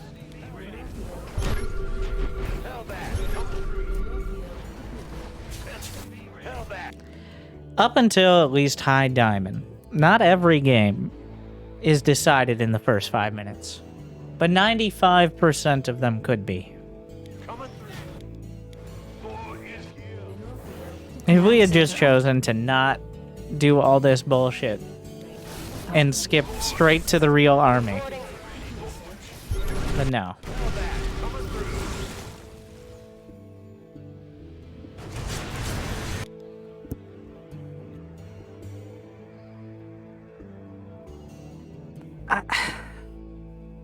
You don't know where his army is. Why are you just walking up like he's not gonna... You're on the creep.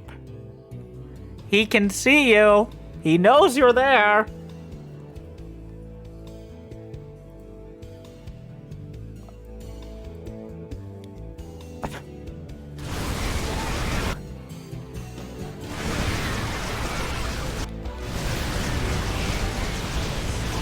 What counters Ultra? Or, well, you know what doesn't counter Ultra? Tanks that can't shoot.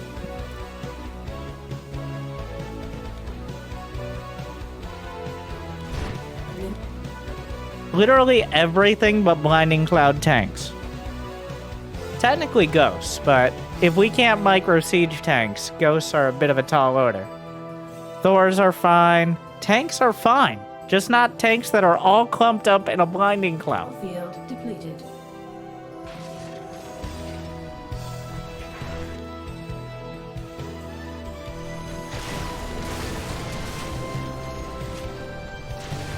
Okay.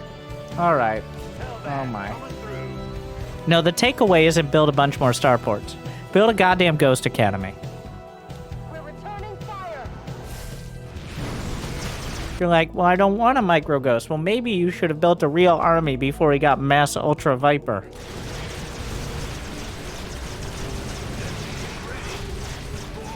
And even then, like, it's still... You can't just lose everything. You can't get your entire army blinding clouded. Like, you just can't. You can't do it. It's unacceptable. You deserve to lose. Vespene Geyser exhausted. Hellbat coming through. Hellbat coming through. SCV ready. If a blinding cloud hits more than, like, 5 tanks, you deserve to lose the fight. That's just how it is. Mineral. Add-on complete. Mineral field. No. Rhino, don't build ghosts. Ghosts are not a Silver League unit. They're a Diamond player who does at some point want to think about getting Masters unit.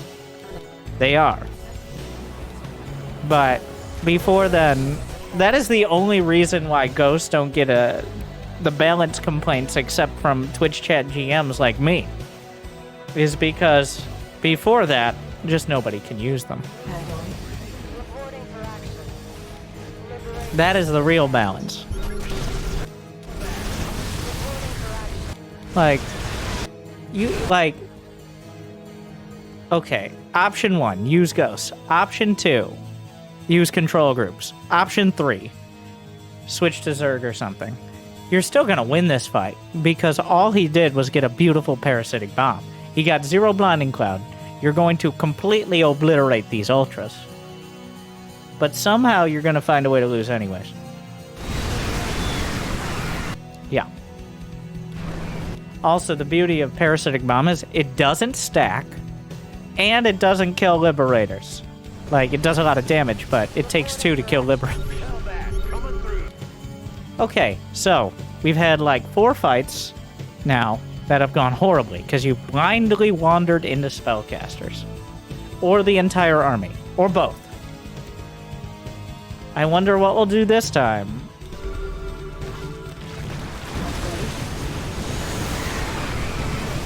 You need to be in high impact mode with the Thors. Not splash damage. It does no damage to the goddamn Corruptors.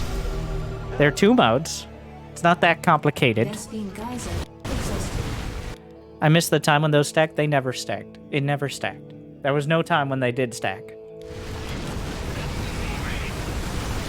Like, but there was like 1 week during the beta or some shit. No.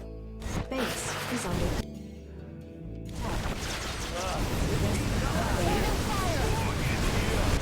Base is under attack. Reporting for action.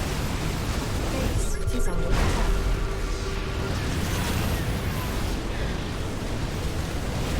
High impact mode. You have 2 modes.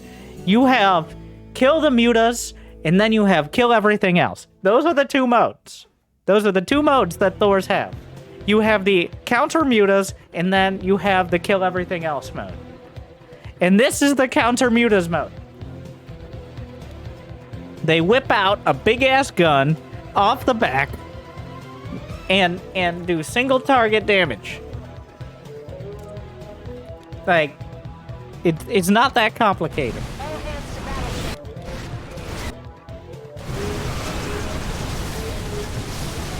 Like, you're using the wrong mode. You're just not, like, if you don't know, there's not that many, Thors are not a micro-intensive unit. They are possibly the least micro-intensive unit in the fucking game. If you can't figure that much out.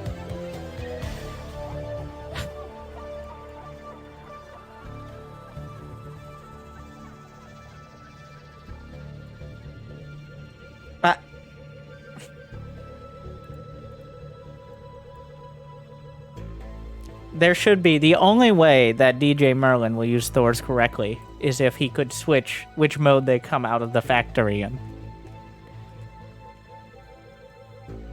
That is, like, all you have to do is switch them. I don't know if this game would have been decided by it, but watching the Thors use their fucking splash damage missiles to tickle the Broodlords is... it's something. You put so much effort into losing these games. Like, the Zerg player is over here struggling just to, like, multiple spellcasters, huge army, takes the entire map. You could have pressed one button on the Thors and had a real chance to win. That's all it would have taken. Post BlizzCon, damage no longer stacks. Damage increased from 60 to 120. Okay. You know what? Technically, you're right. I'll give you that. The damage, but it did stack. It did a way less damage, so stacking was less relevant. So, that's what I was remembering. But technically, yes, it did stack. Correct. It still sucks as an ability. Patch 6.5. Oh, you're making shit up. He's making shit up. Which one? I don't know. Like, what are you doing with these units? Oh my god, this is embarrassing. Stop embarrassing yourself. Shame on you. This is another shame. It's less strong of a shame, but it's still shame. Shame. Shame. It's even more shameful because of... It's not like we were so far off. It was just multiple points. It seemed an active disregard of common sense. That's the shameful part. So overall... Wait, what was that? Like D3? I hope. It was D3. So it's like a C+. Because the general idea in the macro was not horrible, but the execution was actively bad.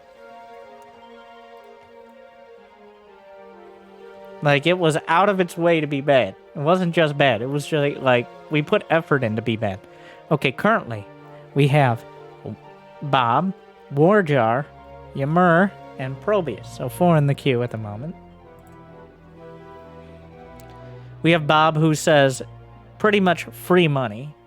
Once again, paying for a service and then saying, here you go, here's some charity. So, classic. And it's not like it's a 3-minute game where the opponent just rage quits. No, it's a 23-minute battle in Diamond. So it's just like a straight-up game. Because, of course. Bob eternally Diamond 1 never masters.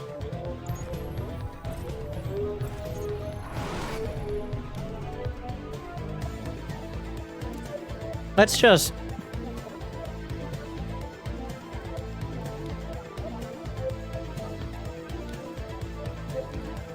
Huh. I always like to bring up... We have our notes.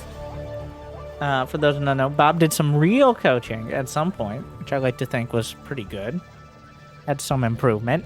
But, at some point, diminishing returns. Let's see. I'm gonna bring up the notes.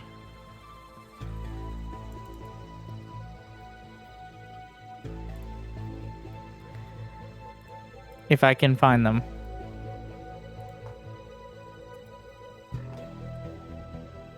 Here we are.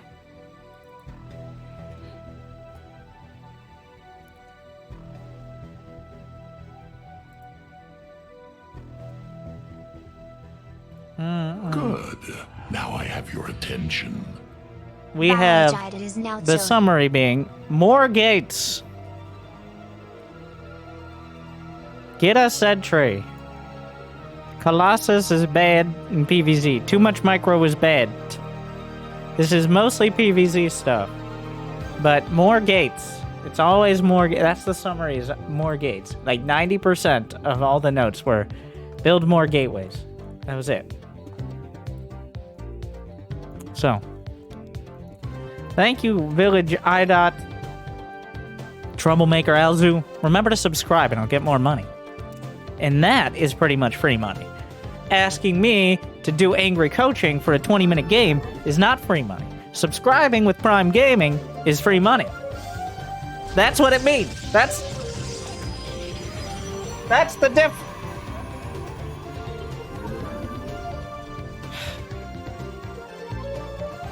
distinct difference.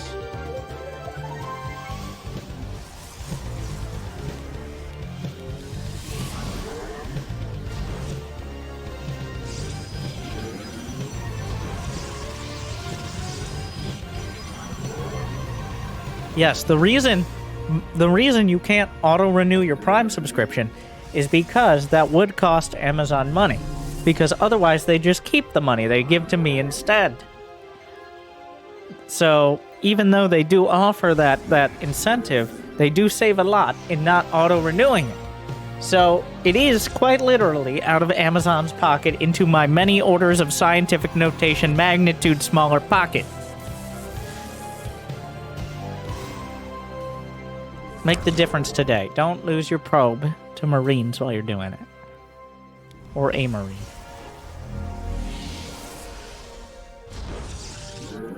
No. Okay. Where does the shield battery go? Well. Close. The pylon goes here. Okay. And then the shield battery can go like here. Or here. Not here. This blocks. This blocks.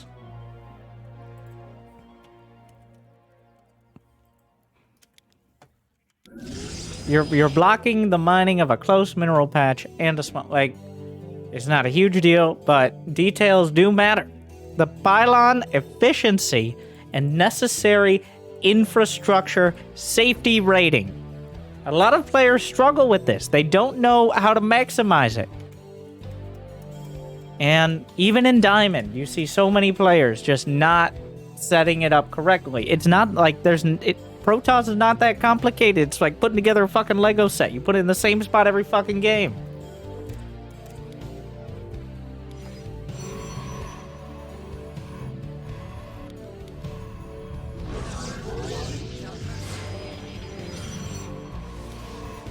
New subscriber. Hey, good night, man.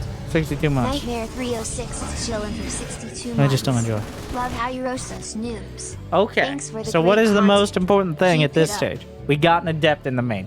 Amazing. Incredible.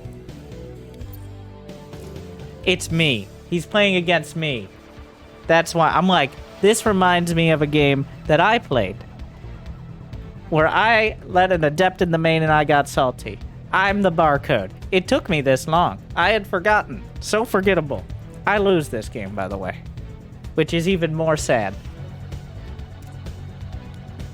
That doesn't mean mistakes weren't made. Now we got an adept in the main. And we got it out. How great.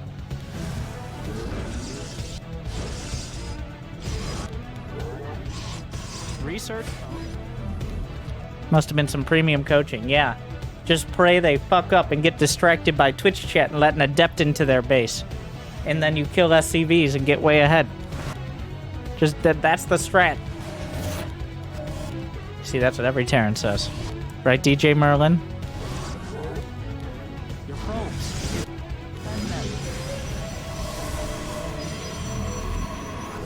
Enemies in your base. Looking for your Artosis power.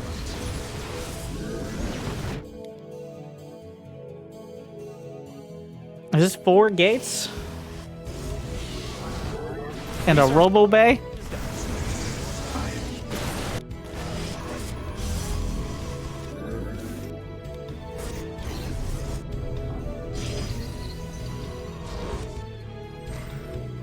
There's no... Why the zealots? Why are we building zealots? Yeah, is it more muted because I'm on the other end? I'm remembering now. You can't just go Robo Bay, Templar Archives, charge, blink. You should be punished for this. If you can keep them busy, yes, fine. Research finished.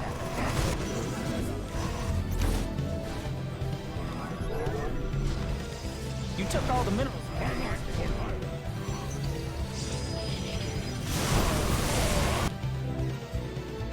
The feedback on the Raven was good.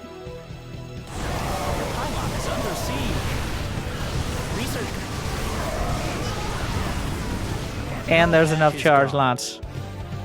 So, what do we do when we're winning a fight? What's the answer?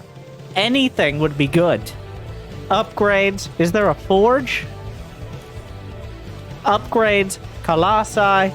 Probes. Oh, micro. Yes, of course, micro.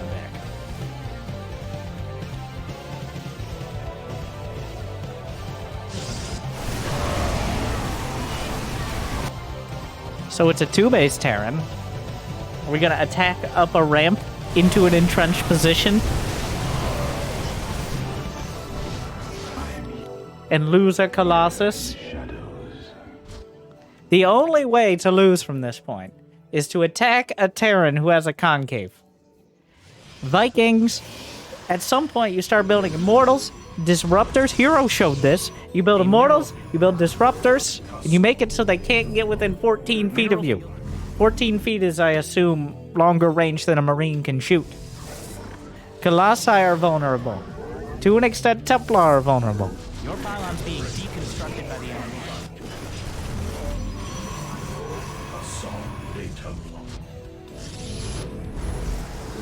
I'm here in the shadow.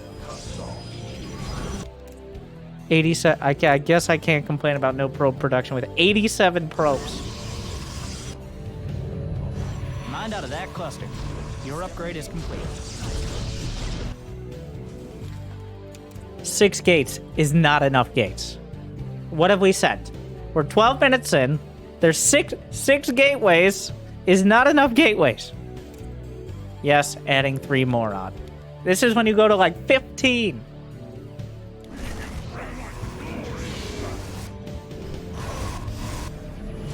Not the Stargates. Oh my god. Upgrades finished up. You got 1,500 minerals. And you can only warp in 9 zealots at a time. This is why you build 15 gateways. So there's no risk of not having enough army if you happen to lose it.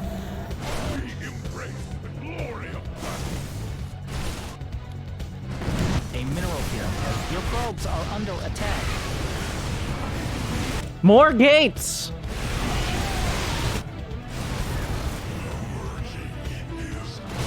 Army under attack. Select all, and probes are under attack. It's a disaster. Save those probes. Upgrade's been completed. So, you actually lost the fight. You lost all the prisms. You lost all your units because you were sitting there microwing. Now there's an actual risk of losing with 4,000 minerals and 2,000 gas. And why is there an actual risk of losing? It's not a high risk.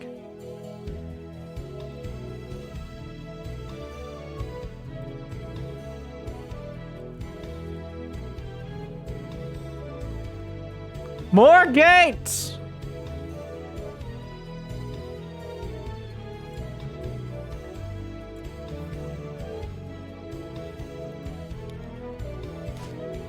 Mineral pack.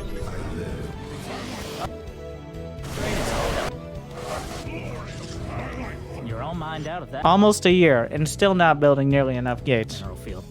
Mined out of that cluster. New subscriber Or like detected. 4 more robos. Why not? Loyalist is chilling for 46 months. Thank These you, people Loyalist. deserve your anger. Research 46 months and Why are we still stopping? lonely. Why is 2 the limit on robos? Is there a quota? Is there like a... have they not been restocked? Your max. What was that cheat sheet? That was this Protoss player's coaching from nearly a year ago, where the underlined exclamation point first thing was build more gates. And despite it, nearly a year later, with 3,200 minerals and 2,000 gas, on the edge of actually losing because he cannot reinforce with enough units because he's still on 9 gates. He's maxed out with 3,200.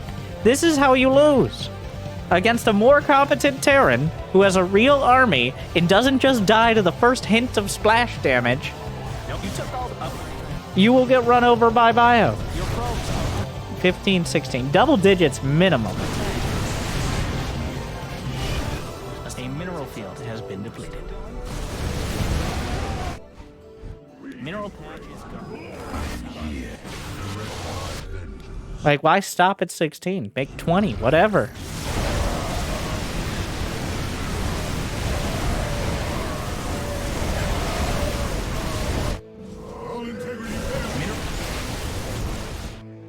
And once again, here we are, actually managing to lose the fight. And how do we reinforce? With 9 units at a time. A mineral field has been upgraded. Chrono boosting 2 Stargates. Building nothing out of... You're not even warping in! Completed. Your force, they're attacking your base. Give them some trouble. Mineral field. More gates. From the shadows, assault, they fall.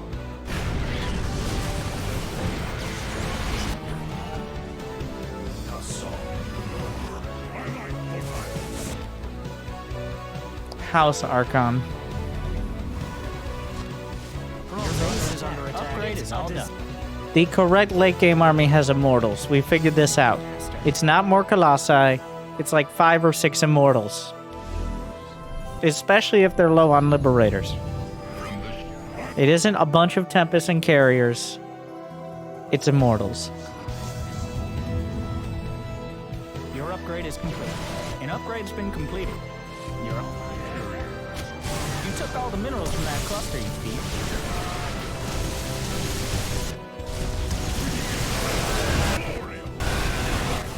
No gas left in that gas.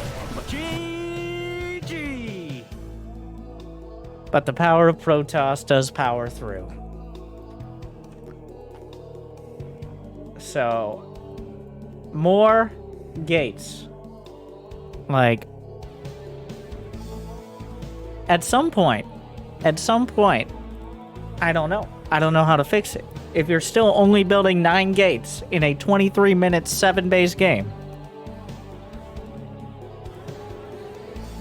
We tried to fix it for a year, didn't work. Still only building 9 gates. It's like a B. For the build was good, the execution was good enough, the macro was good, and then you drop the ball. Nah, I'm being too generous. It's a B-. Because if the early game didn't go as well, and not everything went perfectly, well, you're just not going to compete with the Terran players producing at the same economy. 3 gates per base? Just at least 8 by 3 base. And then when you're thinking about a 4th, you should soon be thinking about a dozen. And if you ever have 2,000 minerals after you warp in, just keep building them until you run out of space. I doubt you'll regret it.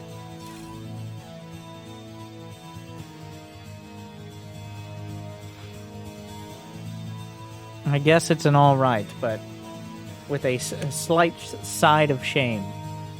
I'm putting at 2.4 with a 2.6 on shame, just to make sure shame is winning out. I'd say it's more exponential than a certain amount per base. Who asked? Twitch chat did. 12 gates. Minimum.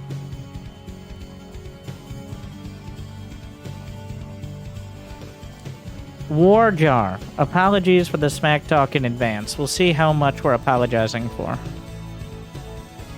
Oh. It's not bad. It's just... It is smack talk. So, we'll just use that as a teaser on this one. Now, this is going to be very important. Mr. Warjar. Are you the Protoss, or are you the Zerg?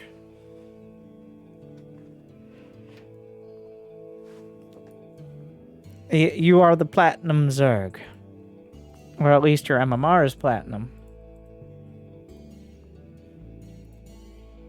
Okay, so here we are.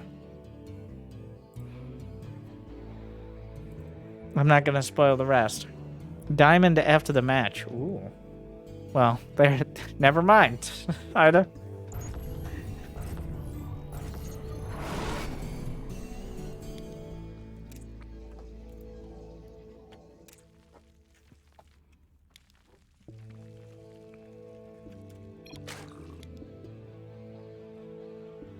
That is he breaks English like he will break your spirit. Ready to dead. That's pretty great though. I do like that. It's confusing enough that you're not 100% sure what he's saying, but you got the gist of it.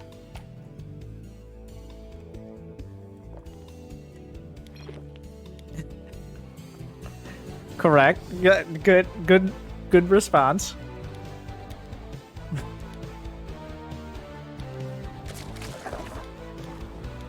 Okay. Explain to me where this overlord is going.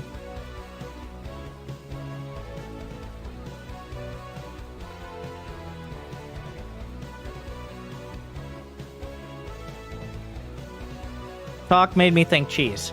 Okay. So if he's going to cheese, what is he gonna do?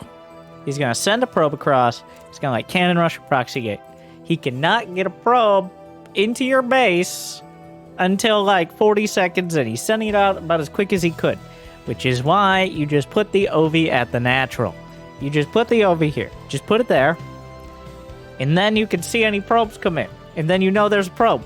When you send your OV out to the fucking corner of your base, where if you were really so scared of it, a drone could check, you know what he could do? He could sneak his probe wherever. You can get his probe right up in your wherever, and you don't know where the probe is. There's a reason we put the OV right at the natural.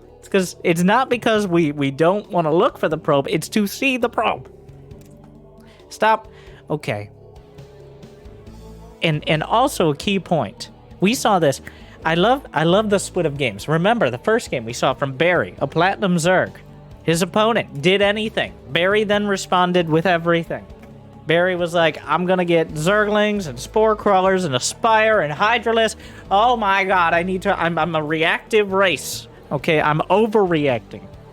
And then we had Rhino, the Terran player who may have forgotten that he was supposed to look at what scouting information he was getting. Eventually built a bunch of Marines and won the game. And here we have another Platinum/Advanced Platinum Zerg. Like, oh, my opponent typed something vaguely resembling mean English in chat, so therefore I have to switch up. No, just put your OV in the right fucking spot already, okay? The OV goes here at the natural. You'll see the probe. The probe's up to shenanigans, which they always are, even if they're not. Then you'll see it. Let's simmer the fuck down.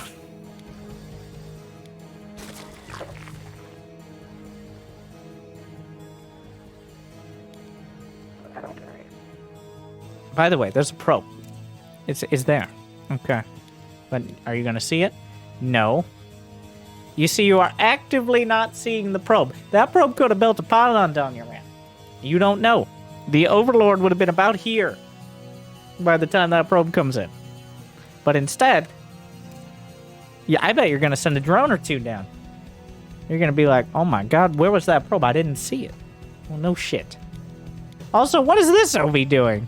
Is it just sitting? What the fuck is this? This isn't a pervert pillar. What are you studying this anemone? Whatever the fuck it is. Where are you going? What are you doing here? What's here?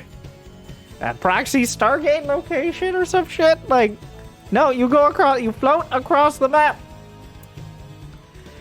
You put it somewhere on the other side. This is technically a pervert pillar area. Cannon rush. If he cannon rushes from down here, no, fuck you. Fuck you.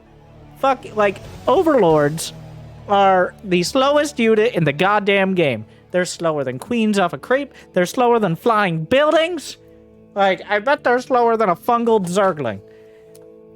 You and Serral can both have the same Overlord placements, because not even Serral's Overlords move faster. Don't come out here like I'm scouting. If he cannon rushes from that location, you should thank him and ask him to queue up again. Because a cannon rush from that location, if you're facing opponents who are trying to cannon rush up the Reaper steps like it's 2011, well then, I don't believe you that you got diamond after this game, or you're playing on the long-defunct Southeast Asia server is the only option, or Archon mode, or something else that has a grand total of 6 players. Because I will give you 100 crisp American dollars. Metaphorically, I don't know how I would actually do that. I will give you 100, I will give you your money back and then some. If you can link me a single game of someone cannon rushing from this location with anything even resembling success. It doesn't have to be successful. I want to see that game that has you putting your fucking overlord here. Otherwise, tell me to just put a strike up right now.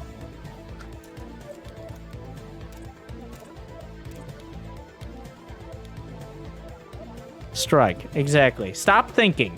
You are a platinum Zerg. Thinking is for Serral. Just copy him. It's not that hard to copy the overlords. Everything else is difficult, but the overlords are literally at the speed of overlords. It's not that hard. All you have... Oh my god. You see, this is what Protoss players do. They know. They know. Carrier has arrived. Alright, we already know. But... You know what those Protoss players know? Are you kidding me right now? Are you kidding me right now? This is not a cannon rush. In fact, that is way too late to be a cannon rush. Even if it was a cannon rush. Like, it maybe not way too late, but at least to be a scary one. It's a fake. It's a fake. And you know how you would know? If your overlord floated across the map, it would be getting there in about 20 seconds, at which time you would see a gateway finishing with 0 forges. But here we are, this probe about to just dictate the pace of the entire game. Starting with his top-tier trash talk, and we're 90 seconds in. He's already living rent-free in your head. And really, he should be paying you, because I charged you $15 for this fucking disaster. Or are we just not going to react to it? Are you not scared of Cannon Rush?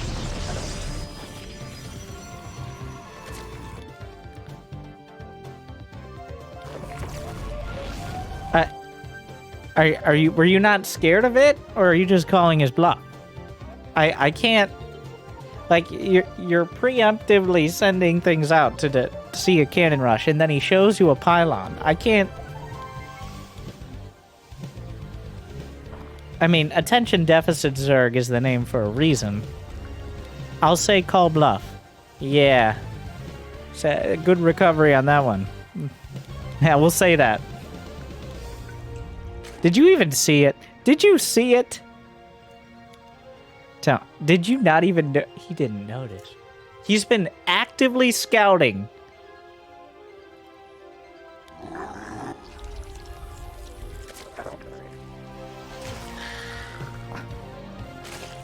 No, stop. No, the Overlord already looked. What the fuck are you doing?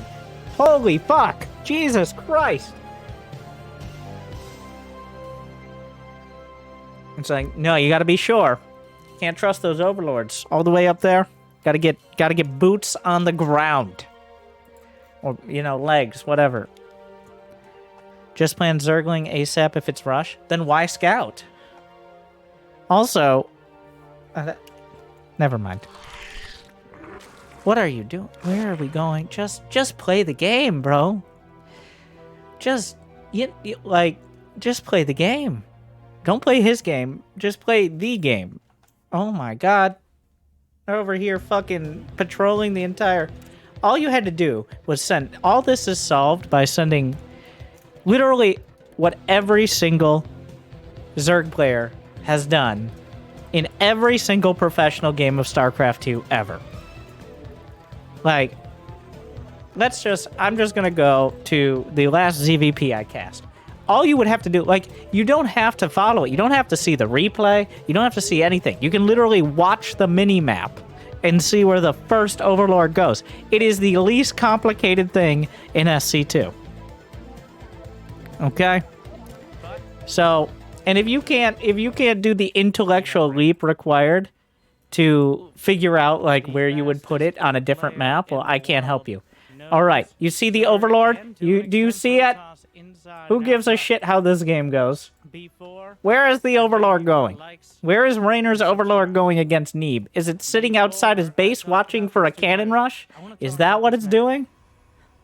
This is not a 1v1. Like, it takes literally 2 minutes of effort to figure it out. Wardy, in all his wisdom and glory. Shut up. This is a... Is that where the like... It would have taken less than 90 seconds to figure out how to do this, but here we are. And I'm sure it's one of the first things I mention in every single guide, but...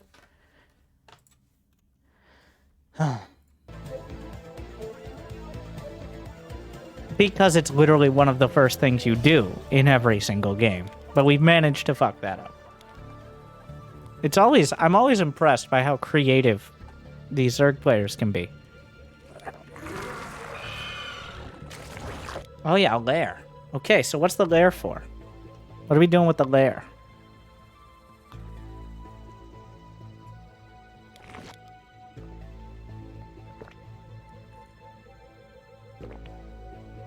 Roach speed.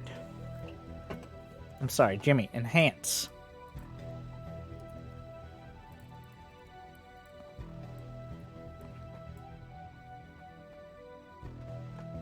Yeah.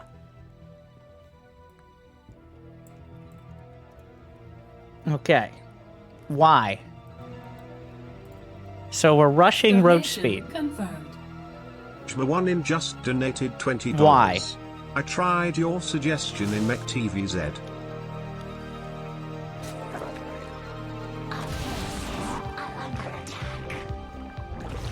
Do you know how long a roach one takes to finish?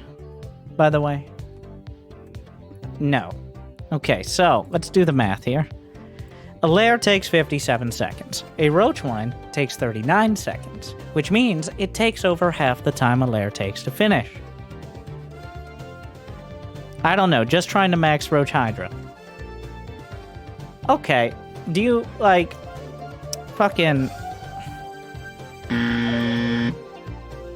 So usually in order to max out, you want more than fucking 27 drones. Every single guide, every single tutorial. I'd be very surprised if Pig's high level, and by high level I mean gold plus tutorials, are like, no, stop at 27 drones, okay? And then just kind of trickle out roaches for the next 17 minutes. And maybe get a Hydra den eventually. I'm sure that's what he says. That sounds like Pig's level of guide.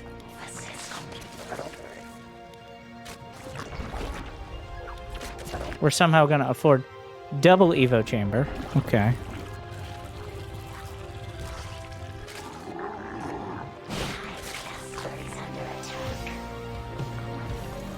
Didn't we get Zergling speed? Oh, well. Looks like the third base just dies.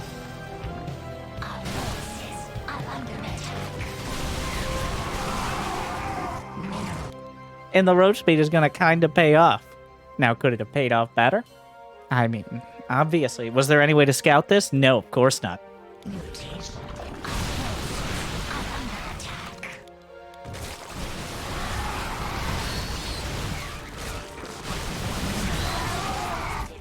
What a battle. Donation confirmed. Probius SC You just already donated donated. $15.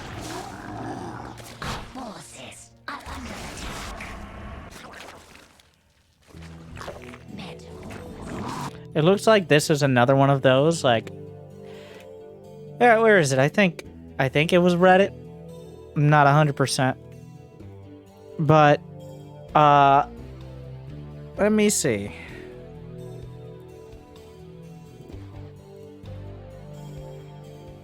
Oh yes, here we are. This is about as descriptive as we can get.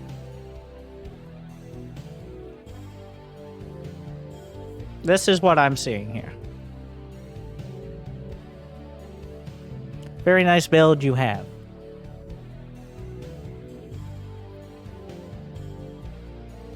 Yours is worse.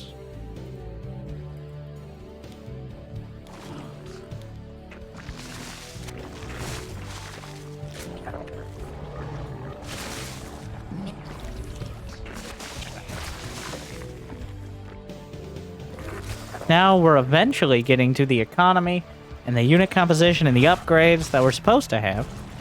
It took over 10 minutes to get there. And that doesn't sound like a long time. You can easily max out by 10 minutes, is there? We aren't even close.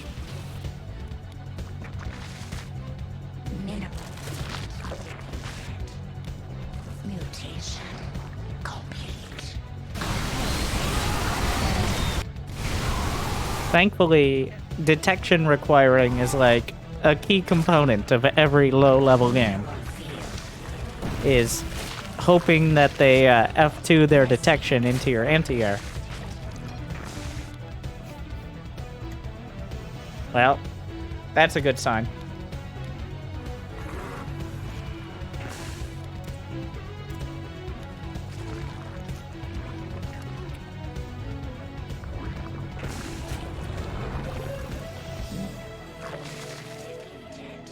He is an anime villain. You've thwarted several of my attacks. How dare you make such an inefficient use of my time? Despite your lack of scouting, you somehow knew how to counter my basic bitch composition, of which I provided no detection.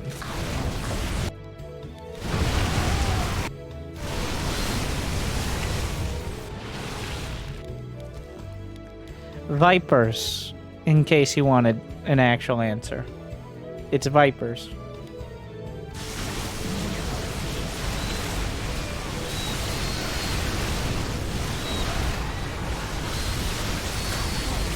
Oh my god. What a mess.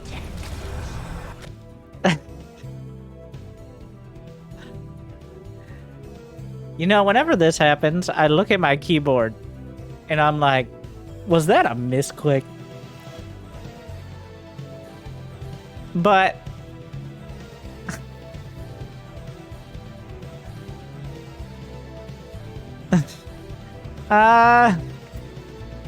it's just a creative spelling.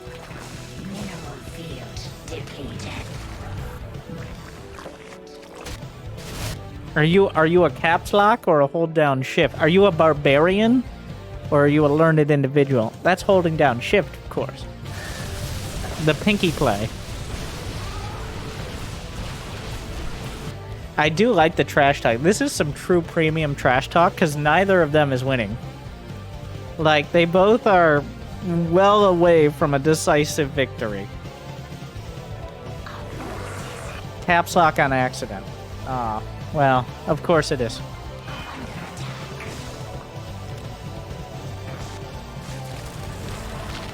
Why are you building the Zerglings? You keep building these Zerglings. With no upgrades. I guess Carapace. They do have speed. But you keep throwing these Zerglings in. Like they're gonna be part of the army. He's over there with like Mass Colossus.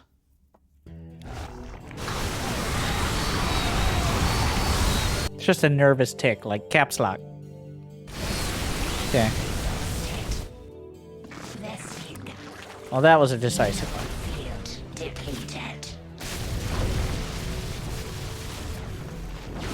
Just when I'm out of gas.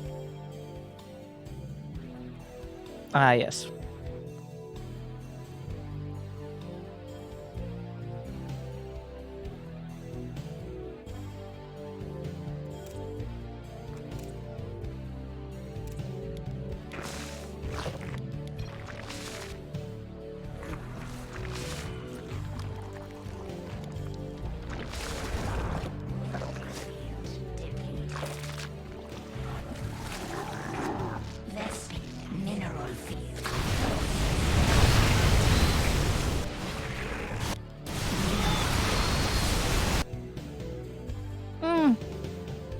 I'll allow it. It's not better. It's a waste of your larva. I was looking for the straight up counterpoint, but it is a waste of your larva. a waste of your larva. Had to relive that moment. Larva is a resource that should not be wasted. A lot of people don't think of it as a resource. You have a finite amount, and it's difficult to get more. Especially a large amount more. When you throw a few dozen into Zerglings, that's you're not getting it back.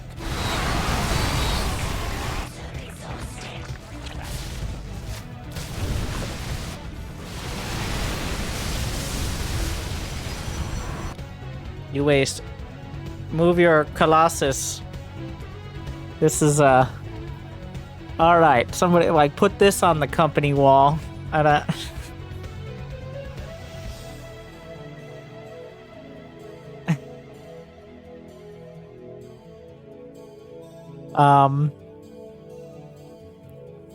This is quite an exchange.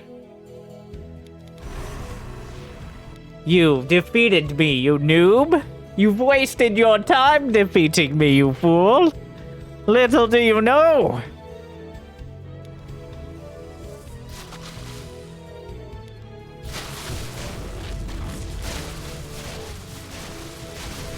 He says, not leaving the game. Oh, and finally, and then out of nowhere, the correct usage of your. Was he typing? Or was he just like, is he just gonna sit there and wait for you to kill all his buildings?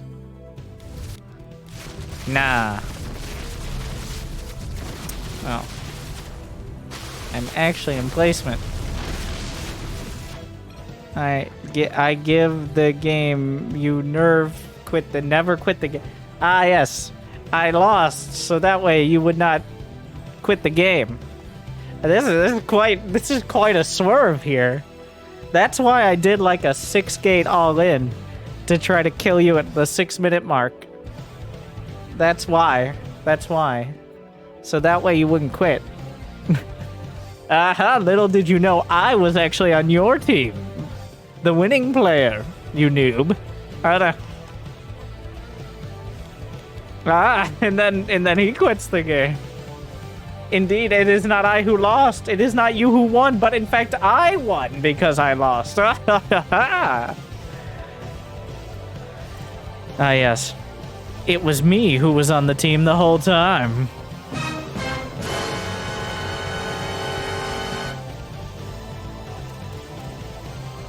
Well, I mean, part of the reason that was sent in was clearly this exchange. That was another, like, the competence there of the build was... Alright, once we scrambled our way, like, the first 5 minutes of the build order guide are the build order guide. The rest is optional. You could actually get to 60 drones in 5 minutes and build mass Zergling if you'd like. You would be better off learning the first 5 minutes and doing whatever the fuck you want than skipping to the end and saying, oh, Hydras and Lurkers, that's okay, alright. And that's why we give it a B-, because the early game is full attention deficit Zerg, and eventually you're going to get someone who actually is competent. But so many times it looks like people have just skipped halfway through the video to like, oh, I got it, we build those. You show that meme again. It's a meme for you. Oh, I gotta download it. For posterity. Right off the internet, too.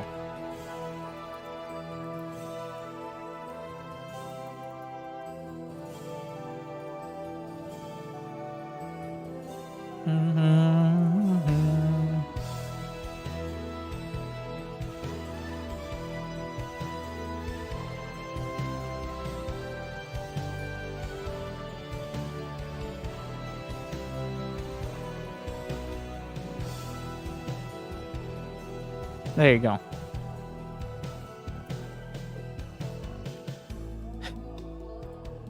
What are we at? 2.5. We're raising the price. We have Ymir, Probius, Gino, DJ Merlin, We're getting too many repeats. I should charge extra. The price isn't on the screen here. 25.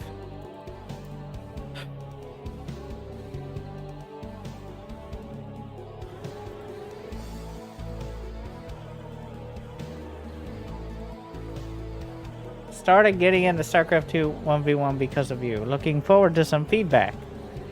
It's Silver League TVT.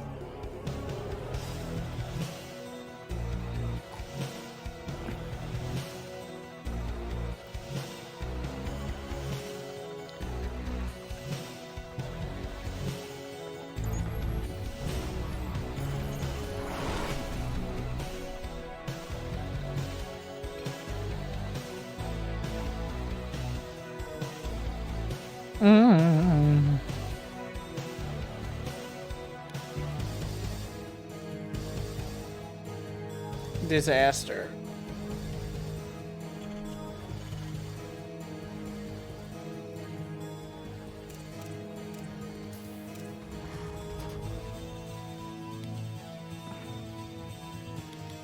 SCV ready. Okay. So, there's no amount of scouting you can do early that's going to get you real value. Like, so it's TVT. So he's going to have either a barracks or no barracks. But no, you don't need to wall off in TVT at all. Because he's going to have either a barracks or no barracks. There's nothing that's going to come running in your base to kill you. Especially not before you get a gas geyser. So, I assume you started getting into the game because of Bronze League Heroes and not because of my basic guides, which cover this. Okay, so what you want to do when you're scouting the opponent, now this is very important. Anything else. Okay? Alright, so what you want to do is literally anything else. I know, like, you might be like, well, he's obviously focused on this. Neither player is building any SCVs. Neither player's gotten a gas geyser. So anybody who manages to get like some semblance of a build order that isn't focused around that one SCV right there. Yeah. Nope, don't attack your own command center. Okay, well, where were we? There you go. Starting the game. I decided to go Terran. I rally my SCV, JK, no I don't, to the depot early. When do I build it? 3 at my, no, just 1 depot 14, right off the bat, rally your SCV and build it at the ramp, and that's all you see. Don't do any sort of weird bullshit. Build a barracks after, on 16, adding another worker. 17 refinery, 2 more SCVs you can rally to the scouted 18. But nothing past that. The barracks is finished. Build your orbital. That's all we want. No Reaper for you. Just build Marine. And your fucking orbital. I don't want to see another fucking Terran who comes in here with no fucking orbital. Scan like Costco. Drop those mules. Either way, build a fucking orbital. Stop. Stop it. Never again. And also your first depot, but whatever. That too. I'm not a rapper. So, you might have been like, build an orbital. Yes, that was a key point. But if you listen very, very closely several times, you'll also hear refinery and scout timing. And not other weird bullshit. So, a lot of people overlook that. It's like the second pylon where they're like, okay, build a second pylon. But it's like, no. But there's other, you know what?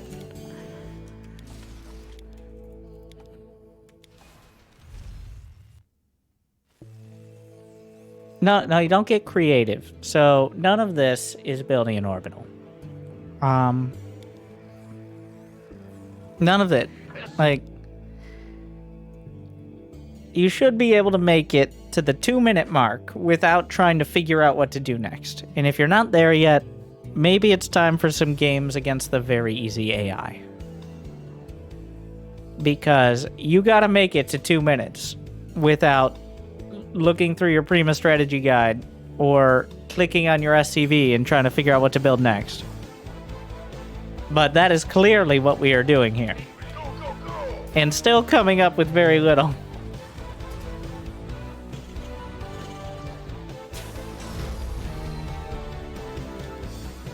SCV ready. Okay, so you don't have to have an SCV who went outside and got its command center building license.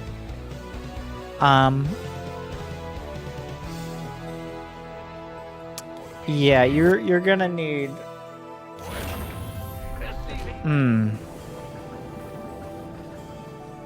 No, you don't need an engineer. Once again, Bronze League Heroes is not a tutorial. It is an example of not what to do. It's because it is so, you know, like, crazy. SCV ready. No. Okay. Well, so I guess it's better than what the other Terran's doing.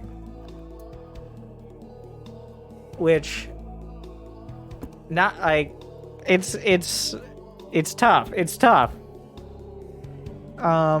He's got a double depot with a bunch of, like, with, okay, he's conserving his space.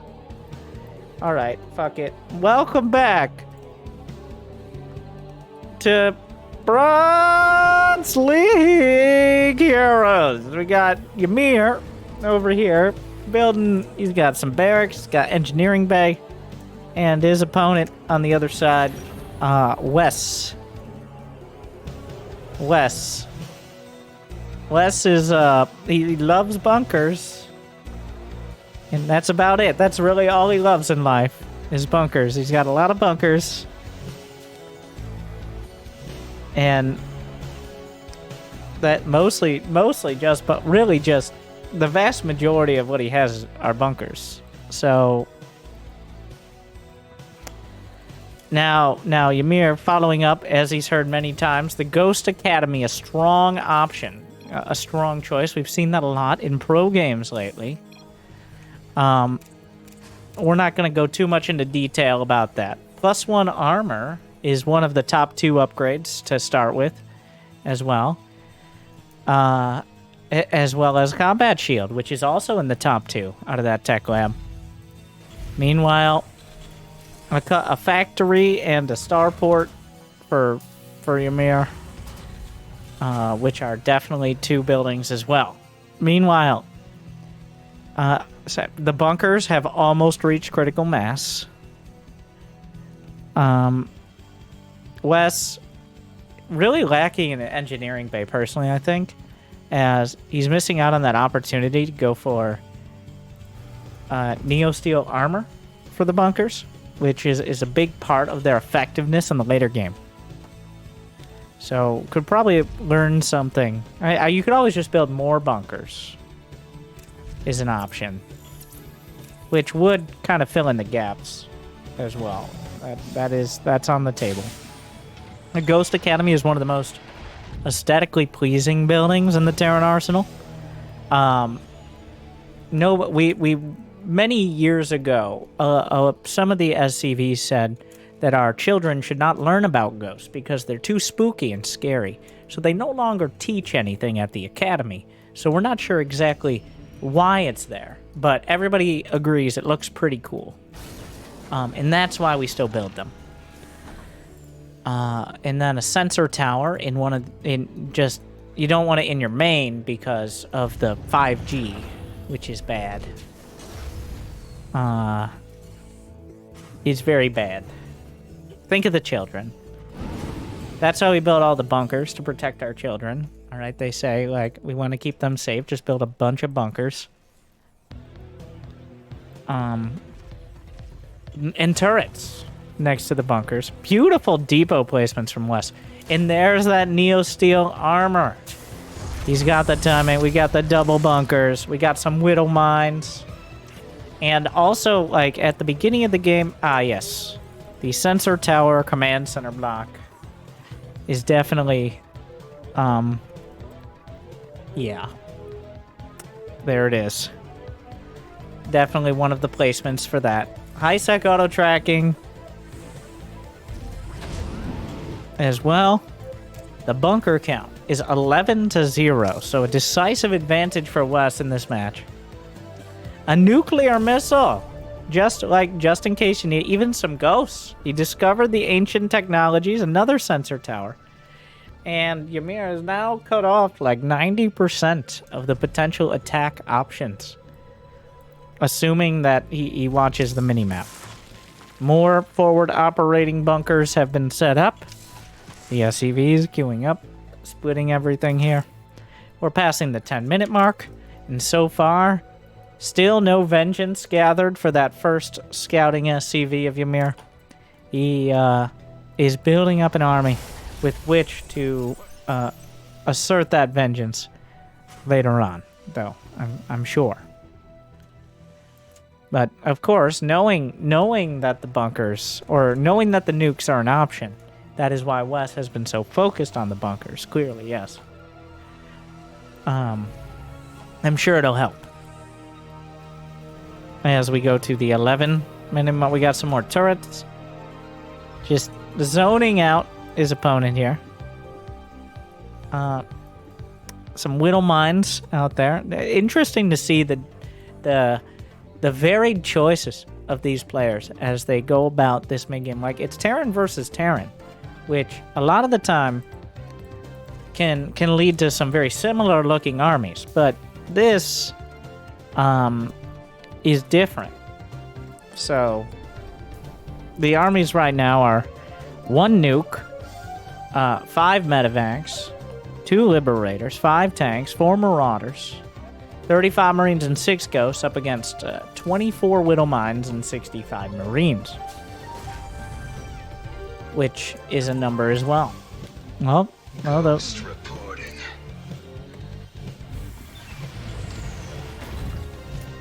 A sensor tower's being added on. Whittle mine, is that burrowed? No, a marine, respectfully, does not mean to intrude. Whittle mine burrows.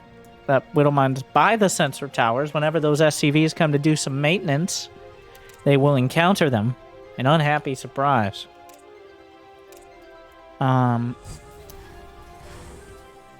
As the armies continue to build, which is, I'm not sure. These are, okay, so the Whittle mines are the sensor tower for the sensor tower, it seems, as he's placing Whittle mines at the sensor towers in order to watch the, that's not exactly how sensor towers work, but you can never be too careful. So, Wes is actually maxed out. 37 Whittle mines, 65 marines, but as is customary, the marines are not allowed in public. They must remain in the bunkers. It is just a public safety thing. So you might say, well, Winter, there's no marines. No, there are plenty of marines, but you just, don't see them. They're well hidden, like a loot box, a scan. Okay, yes.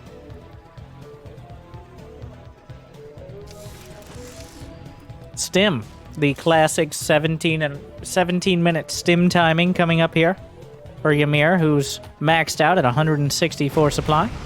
He did... was that a Whittle? Okay, did he kill that Whittle mine? Yes, the battle, though. Even before the 20-minute mark, really rushing into things, these players. A scan. Okay. It goes. Unfortunately, the Whittle mine fires. It's a minefield out there. Another one kills a ghost. Another scan. There are several. Thors are a unit we have not yet seen. Yep, that's a Whittle mine too. These bunkers, not all of them right on the path. That bunker, far too much to handle here. We do have nuclear missiles as an option. The tanks and liberators are also on their own mission, which is customary because you don't want to mix the bio and the mech units because you don't want your tanks to run over your own marines. So good precautions there. Now the bunkers, a planetary, the Widow Mines will burrow. Unfortunately, the varied amounts of splash damage are definitely doing a lot to cut into the bio army. So that's less than ideal. But a good expeditionary force. He gave it his best shot there. The Ghosts, so far, having a tough time. But adding on some more. Good hotkey discipline here from Ymir. Not using the Selecto Army hotkey, despite maybe needing to every now and again. Just, you know, giving it like 1 or 2 taps, or, you know, remembering his units exist. Scan. Okay, I'm not sure who is. You know, I give up. All right, somebody scanned. Ah, yes, of course. The turret is watching the sensor tower closely. Those forward turrets really helping out here.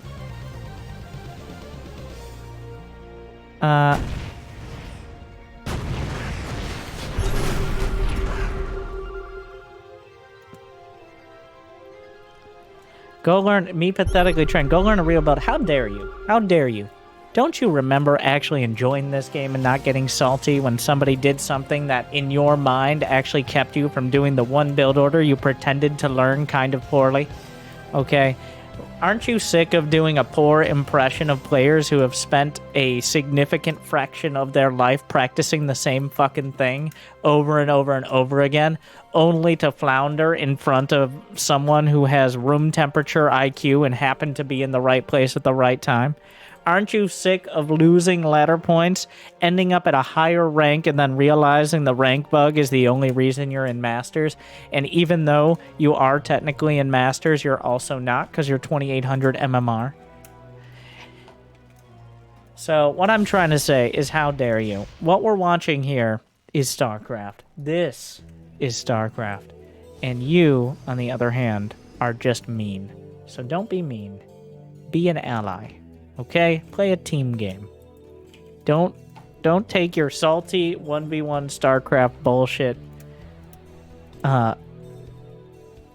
Get out.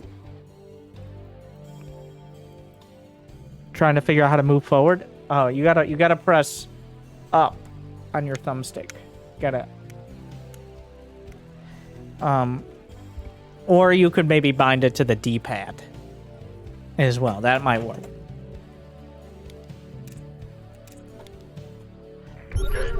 Let's go to the Ymir action cam. All right, that's a Banshee. Unfortunately, those siege tanks. Under attack. I'm in deep. You want a piece of me, boy? This better be good. Who wants? War is here.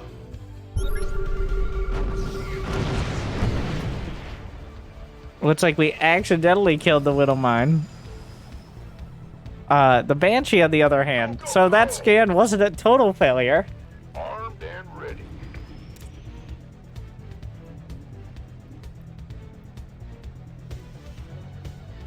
The battle continues.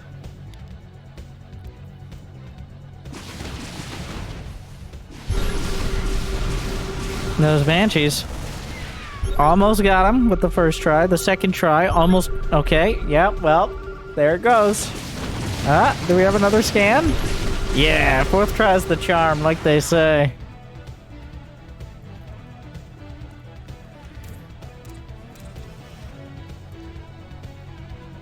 And, well, Wes over here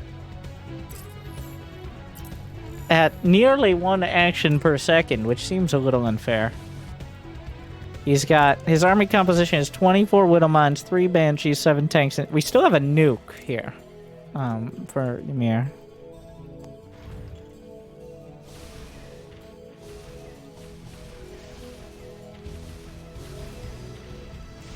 Alright, the tanks. Liberators. Liberators do have a... Oh, maybe not the time to use that anti-ground mode. Banshee, Widow Mine taken out.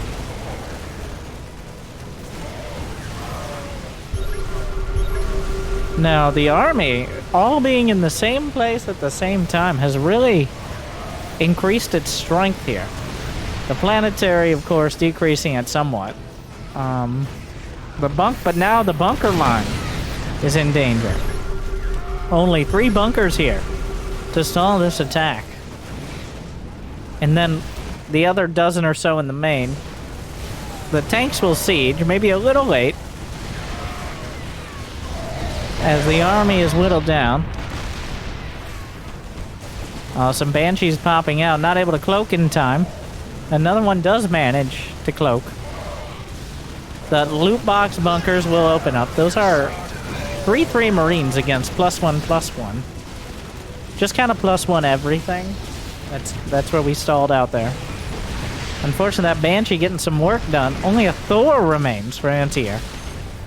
The Thor, though, has a more important job, which is, you know, anything else. The tanks, some good stutter step there, maximizing the damage of the blue army. And unfortunately for Ymir, he does end up losing everything.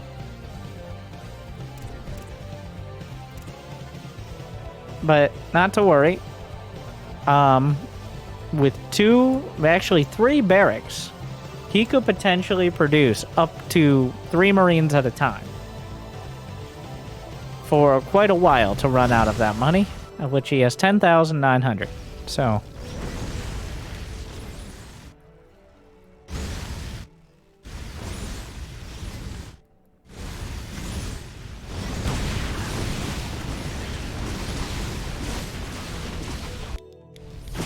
Alright, well, there's the Banshees. There's the scan. Gives the Banshees. Both sides making Banshees. It appears Ymir is convinced of their effectiveness. Some more Banshees.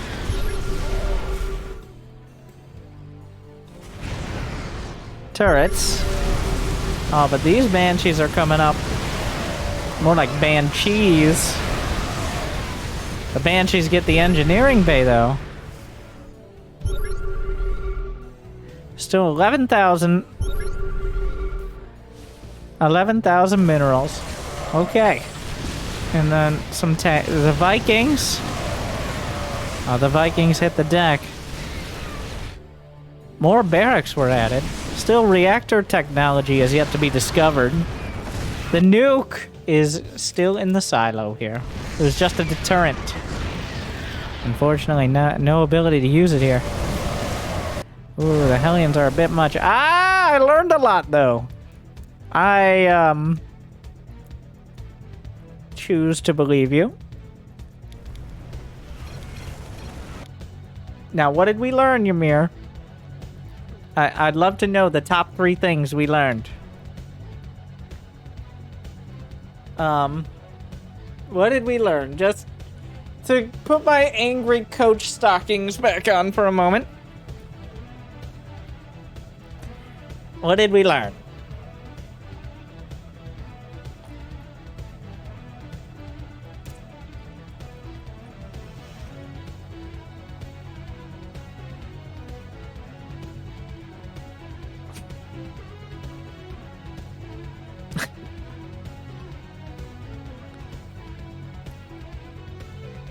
Ah, beautiful. From that match, Banshees are actually a really nice backstab. I shouldn't be afraid to move out past 3rd base, and I shouldn't build NG so fast.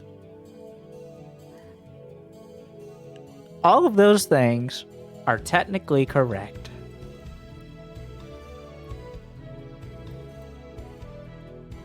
So, I guess that's a win. Now, I'm not sure we're taking away the correct spirit from them, but you know what? I wouldn't rush into things. I think at this pace, we've got lots of content to go, so that's good. So bless your heart. Thank you for the game.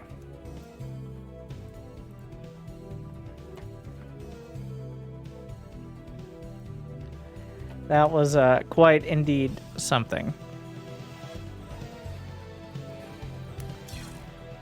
What are some methods to be encouraged to move past the third? The low rate of how fast things die makes me so afraid to push.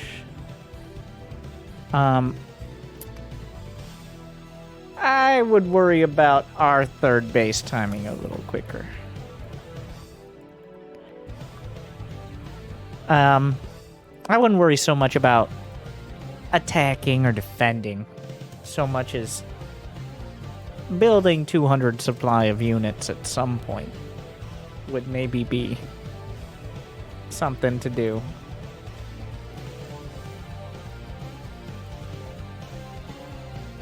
Just like a stretch goal.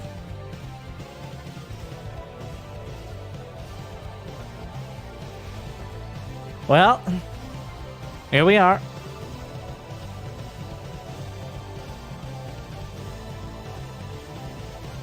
But after 2.5 hours, it's time for a quick advertisement. Thank you guys for watching. I'll be right back.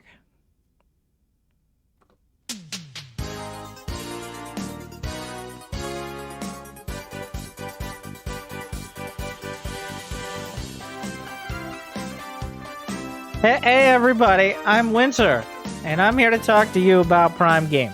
Did you know if you have Amazon Prime, you get a lot of exciting things because Amazon owns Twitch? Yeah.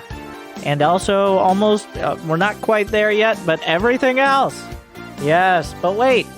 If you, Amazon Prime, gaming.amazon.com, you can get some great games for absolutely free. You got Scourgebringer. Okay, Scourgebringer, you say? Are you sure that isn't StarCraft Remastered? Now absolutely free on Prime Gaming. Yes, you can get dunked on by Koreans who have played Brood War for over half their 38 years of life and are still easily 500 APM more than you. Or you could also maybe play the campaign. And maybe a custom game where you get cheese super hard. StarCraft Remastered is now free on Prime Gaming. But wait, there's more. Did you know that every month for free you can subscribe to a streamer of your choice? Yes, even me. Don't even think about it though. Just do it, because every moment you wait, you're losing money for me. So subscribe with Prime Gaming. And honestly, if that's not enough, remember, here at Amazon Prime, we know where you live. You told us. Good luck and good night.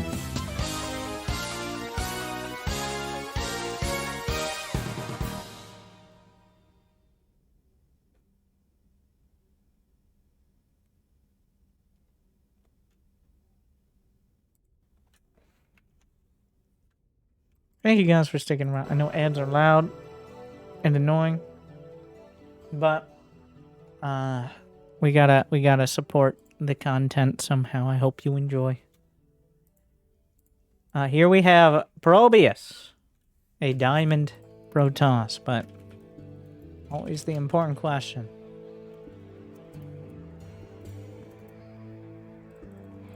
The second pylon, though. Is it early? Is it on time? Is it late? Coming up next on Angry Coach. After I get some more water. Be right back.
You can see it on the graph it's on time. No, don't give away all the information.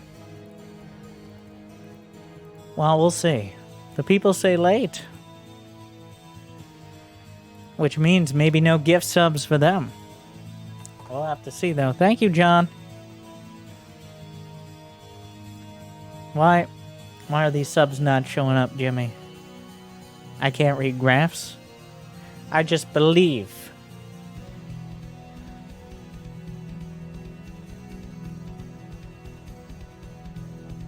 I said early.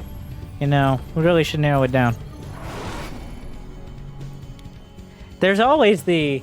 It's technically... There's always the... It's technically late, but he just didn't build probes. That's a classic. Yes.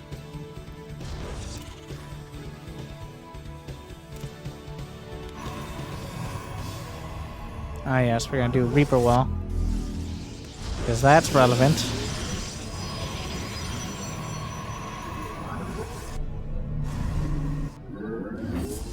Your probes, defend them.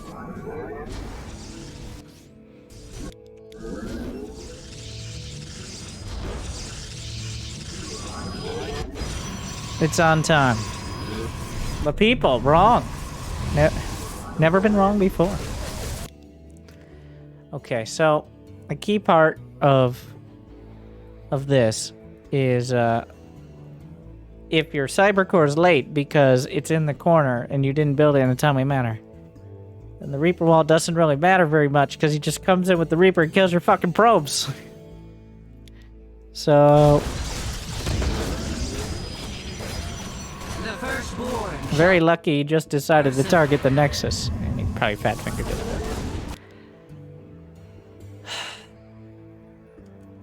Was that Envision? Nope.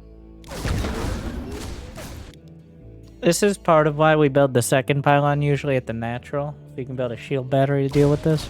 Glory to the return of Bunker Man. Yeah. I'm just not a huge fan of Reaper walling in general.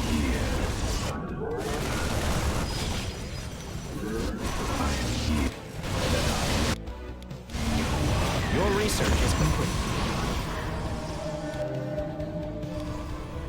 So far, honestly, pretty decent execution. Not perfect on the probes, but you couldn't have asked for much more info.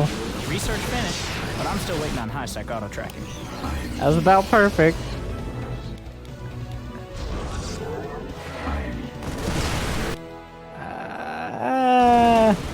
Okay, I don't know. I don't know about this. I don't know if that's worth it. So, your lead right now is in map control. Like, the fact your Blink Stalkers exist, and they keep them from moving out of the base. When you lose the Stalkers, well, you lose that. So now we're in this awkward spot. Research complete.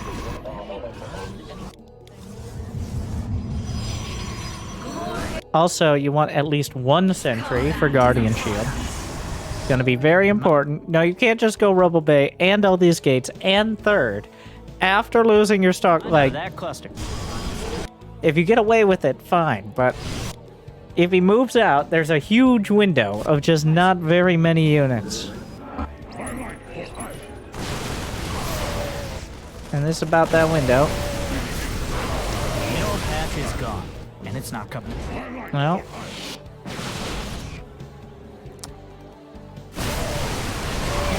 I'm always upset when this works for Protoss, because, like, technically Terran should have enough, but if you slip too much, then you just don't. I mean, because right here, at least we're building enough gates. We're going up to 10 gates, one on the way. Of course, 2,000 minerals and 800 gas is not the ideal number. Do you not have your Robo hotkeyed? You do. So where's the Colossus? Reach the enemy. not like we don't have the money to build one.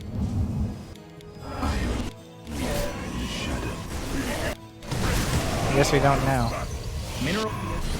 No, you already have a robo and a robo. Did you just forget? It's on the hotkey. That makes me think you forgot you built a robo. Somehow.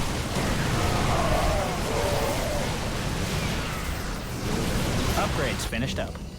That's a classic 3 robo timing.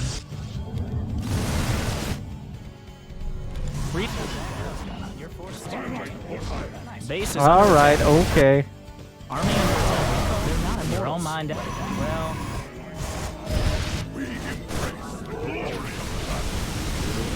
Oh my god, it died.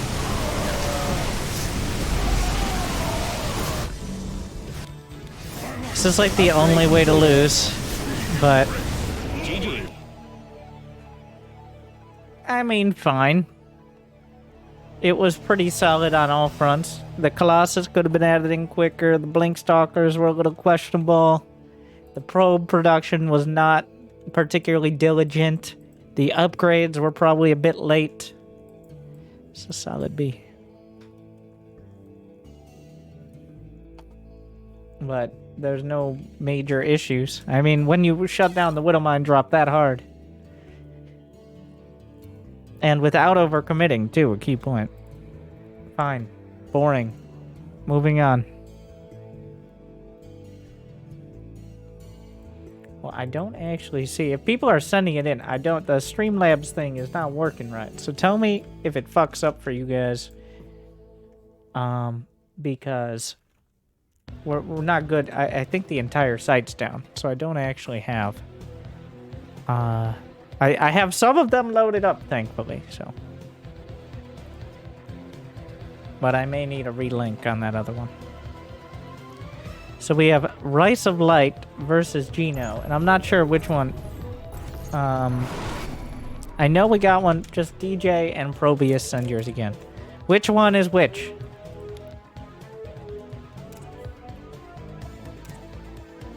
And also whatever commentary. Assuming they're still here.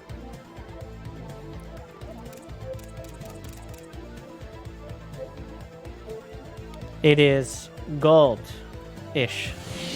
I mean, we'll probably be able to figure it out soon enough. It was Geno.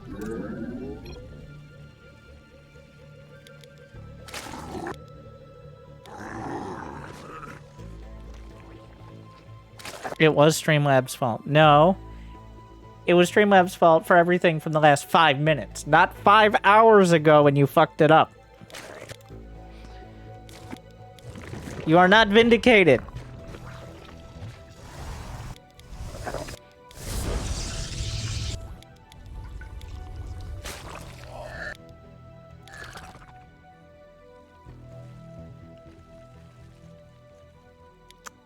Zergling speed. Zergling speed? Zergling speed? The timing? It's speed. You don't want to be slow on speed. It is pretty clear.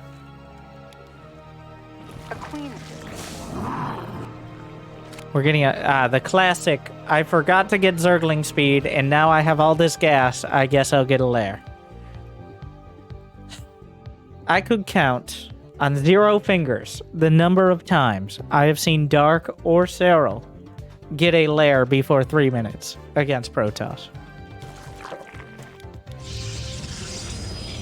There is no purpose in this. There is especially no purpose for you. Like, this is not something... Anything that you could do with a lair is going to be less valuable than building queens and getting Zergling speed.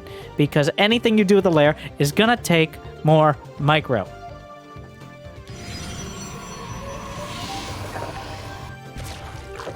Where do I send the link? Just put it in the chat!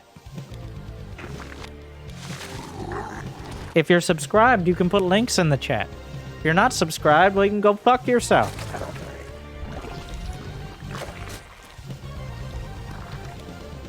Ah, yes. The classic lair into nothing. Alright, so that's just a strike. Like, you don't just go for a lair. That's not, it's not the correct and only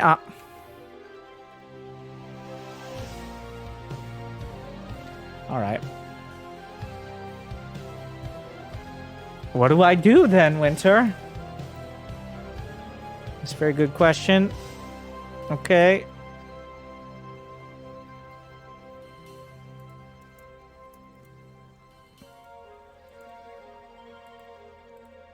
Platinum Zerg. Loading in again. Facing a Terran. Plenty of Reapers. How do I deal with all this? I don't know. What do I do? Spread the creep? Build the lings? Maybe some roaches? Lair tech could be it? No! No. Queens! Queens! Build some more queens! All you need is to build the queens! Air! Ground! In between! The answer you seek has always been queens! You incompetent fucking buffoon! Building lings like you have any style! But at the end of all of your days, you find yourself trying corrosive bile. At the end, all you need was right in front of you and almost free. It's queens. How many times? Karen, shut the fuck up! I'm freestyling! Queens. Queens. Thank you.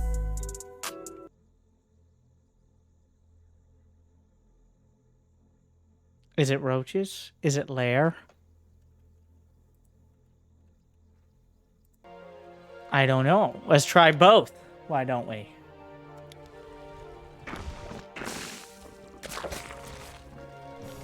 Well, you know what we're not trying? Want to take a fucking guess?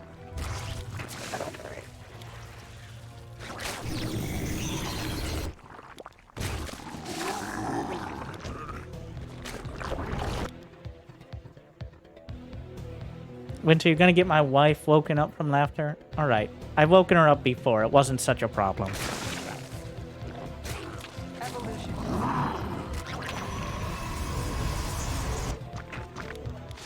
I don't even know where these roaches are going. Why are we attacking? He's on 2 base. Ah, yes. Ravagers. Of which we'll build more once we get on supply block, of course. Corrosive bile.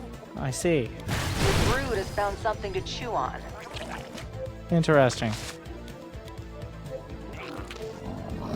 Away we go. I mean, that Overlord paying off at least. So now we are in the worst possible... I guess it'll work. More shit does counter less shit. Waited. The timing was not horrible. The execution wasn't the worst. I don't like it. It could have been way better. It wasn't the ideal choice by any means, but building a bunch of shit and attacking your opponent and killing them is definitely a tried and true strat. So I can't even be that upset. But that doesn't mean I don't disagree with the strategy in general. At least you followed through. So many people... The one thing is the exclamation point on the end. So many people are like, roaches? Whereas you're like, roaches. Which is different. Still, half shame. I'm going with a half shame on this one, but... Shame. Shame. Shame. Overall, it's a B. Because this was gold. Keep doing that, you're gonna get out of gold. You're gonna get out of it. You're not gonna learn shit. That's fine. You'll get out of go. Oh god, we gotta do so much math. 2.9, 3.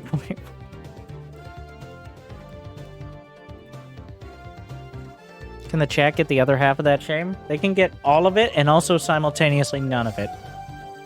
They get all they deserve and all they're worth.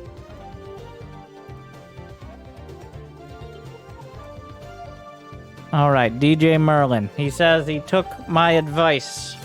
What was my advice? Don't build units you can't micro, which is all of them. Just build battlecruisers or some shit. Instead of, like, mass Banshee or Cyclones. Literally, like, it's the unit... Good luck fucking up battlecruisers. That's the summary.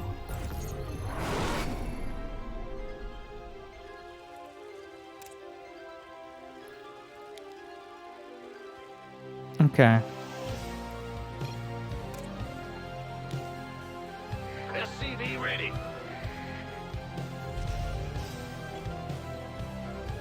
SCV ready. Put up some supply depots.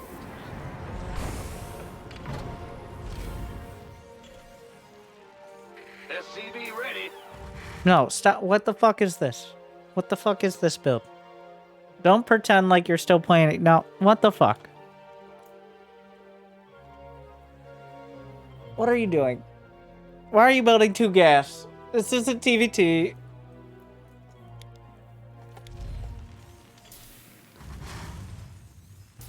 SCV ready. Oh, we need to go Thor Siege as soon as possible, so Thor drop.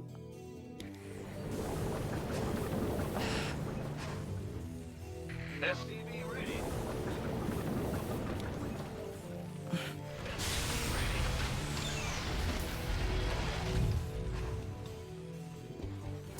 Command center much improved. SCV ready. Add on. SCV ready. So yeah, this is how I assume most people take my advice. I'm like, alright, go for, like, most of the rest of my advice was stop doing weird shit and do a normal ass build. Alright? 1 Rax expand into 1/1/1. Hellions and then like 2 Banshees. It's like, well, you did say Thors. It's like, SCV ready. Your add-on. context is relevant. Thors are everything. SCV ready. If this is what taking my advice looks like, I don't know why I bother. Oh yeah, because people pay me. That's why. Thor is here. SCV ready for dust off. Thor is here. Ready for dust off. What part of this is Thor drop? You're just walking across. At a timing when you could have had 16 Marines with stim. It's like, yeah, but when I eventually get surrounded, I get the Thors out of there with the medevacs. Alright, well that's not really what it means.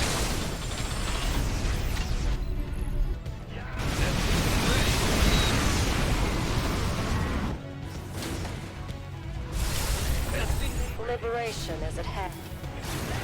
You add on. Our finest. SCV ready. Why +1 mech armor?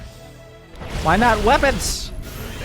Oh yeah, high impact mode. At least if nothing else, we learned what high impact mode is. So I guess that's something. That's a win in the long term. SCV ready. I mean, Thor drop is a legitimate build, but not like this. Not like it's diamond.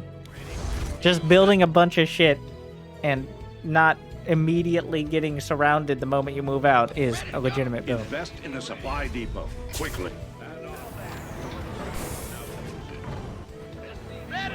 Let's see what all that. The scan volley. If only there was some sort of unit you could like drive around and scout with. That might be helpful. Coming through. What is high impact mode? I'm so glad you asked. So Thors, when they come out of the factory, what they do, they have a big splash damage. They're like, it does splash damage against light units, and it's kind of okay. But then you press. There's one button. I'll show you the button. It's right there. All right, you see? You press this button. In fact, this one hasn't done it yet. But then you can see the difference. This one's in high impact mode. So essentially, what happens then is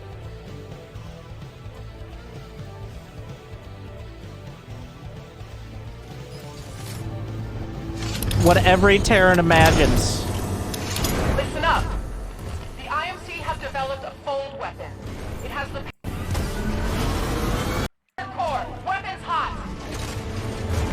Stand by for Titanfall.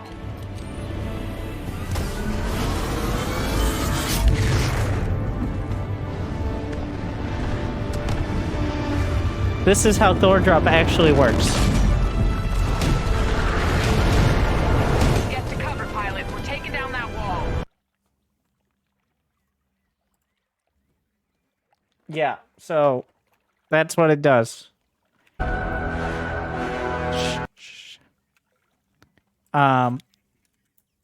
It gives you a super high damage single target weapon. The Punisher cannons deal 28 damage a hit to air. 39 against massive on a pretty low cooldown. Whereas the Javelin missiles deal technically a similar amount, but it's a bunch of different attacks. It does extra to light, and it's a way slower attack. The single target mode is better against almost everything except Mutas. Even if they stack all their units up, 90% of the time it's better to be in the single target mode. So, high impact mode is the mode, unless it's Mutas. Like, explicitly Mutas. It's just better. Upgrade. Your base is under attack.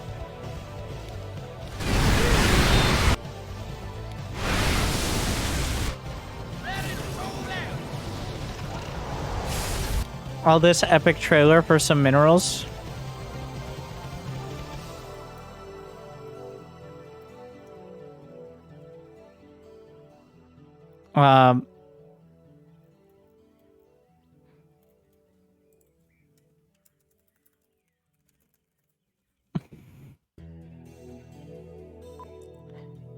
Okay, well, I didn't find the one I was looking for.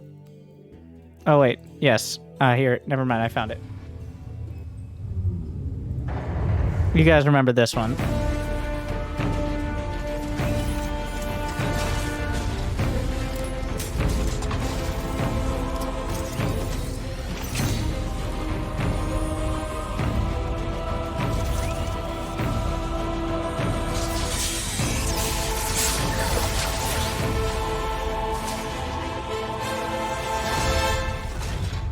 All Marines prepare to drop.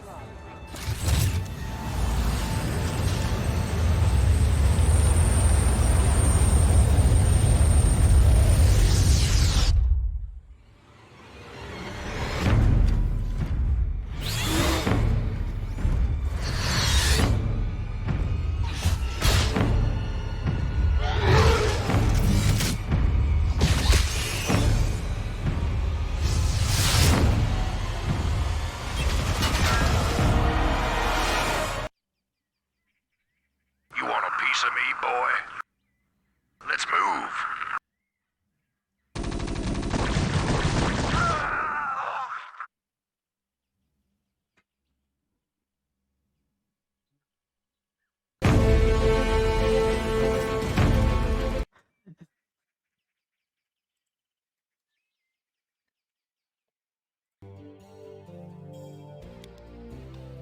Hellbat coming through.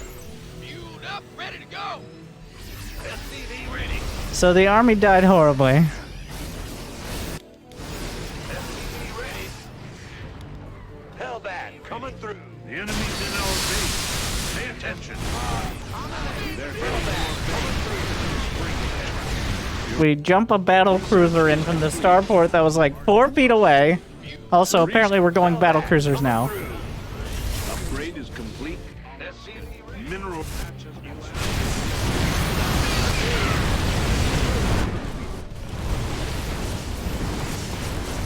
Ah, there's the Thor drop. There it is. Firepower.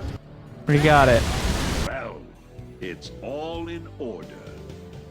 And then just kind of win. Because not so much because of what we did. Well, I guess avoiding Banshee Cyclone has helped a lot. even when they die horribly, Thors and battle cruisers do a lot of damage. Like, they rarely die particularly inefficiently, whereas the same cannot be said for all the units that you attempt to use and fail. So, yeah, all the siege units were left at home, completely intentionally, I'm sure. But, I mean, that was like a B minus. It was still a minus, though. Like, what the fuck is that? Stop being creative. Go play Protoss if you want to be creative. No. The build, like, I can't stress how much it's just a waste of time. It's not even a good Thor drop build. You could have expanded and done a Thor drop at the same timing with more money. Like, it's just not good.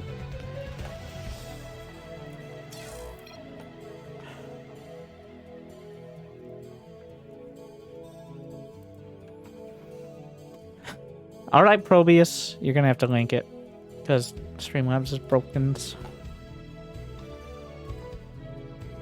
Thank you for everyone and all the hundreds of subscribers I've missed.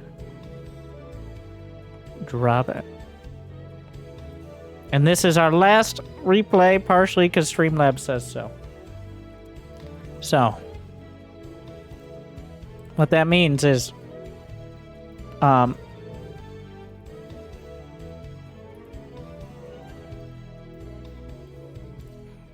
we're going to quickly watch an inspirational Protoss video. Is what we're going to do.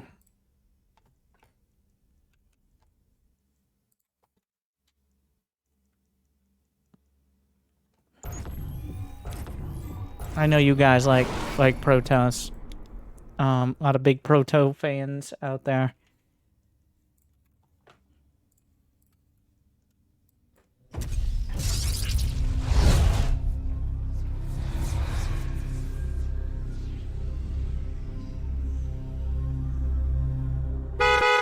Jesus Christ. The swarm brought ruin to our world. Our proud people became refugees. And yet, they could not shatter our unity.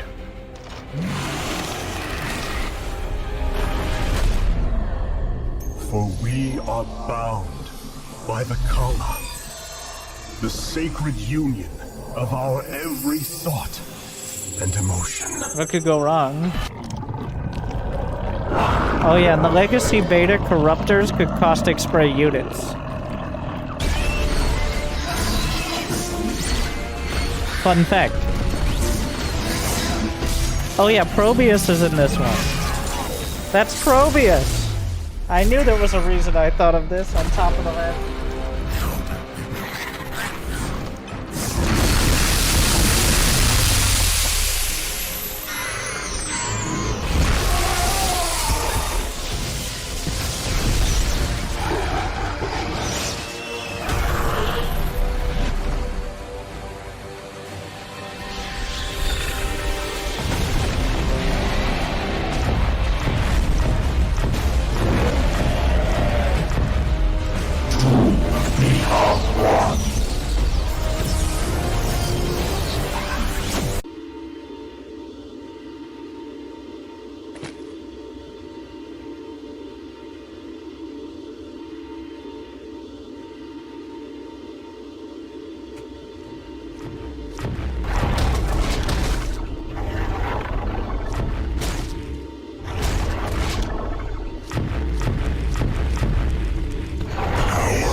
Today, we retake our homeworld, and with it,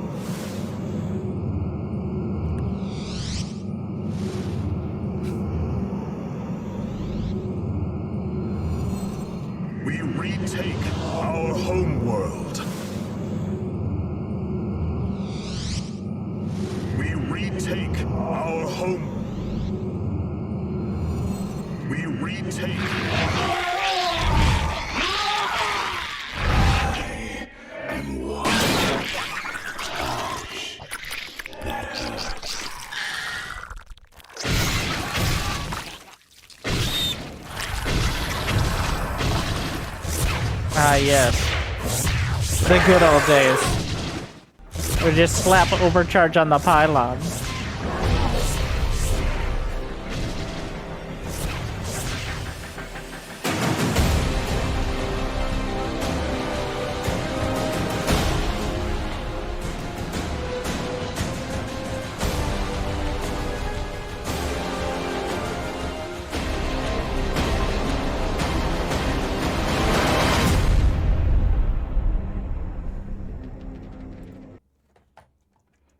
Yeah, that's how... It's been a while. It's been a while. Probius the real hero. Let's see. Thank you, Lemon. Here we go again. The Streamlabs broken. But 95 months, I just don't enjoy it. Okay, it's a 12 pool. Alright. Okay. Excuse me, sir. What the... Is this... This is just the ladder. Alright. You realize that's a forge? Yeah, he knows. Uh-huh.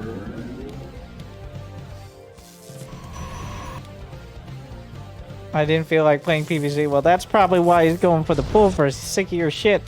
And most other Protoss.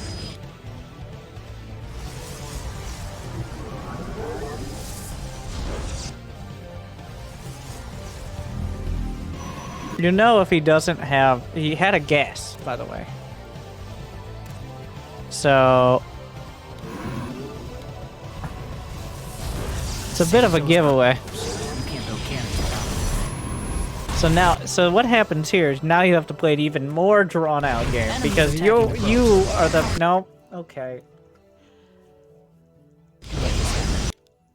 Save the Because nobody save the world. has anything now. Because everybody went for the early cheese. I think this actually does favor the cannon rusher. I think as long as you don't overcommit on the other side, you're ahead. Of course, there's a Nidus now. That is an incredibly quick Nidus. Glory to the Daylong. He had a follow-up locked in. You know, I think the Nidus was the intent from the start. You don't go for gas like that without that.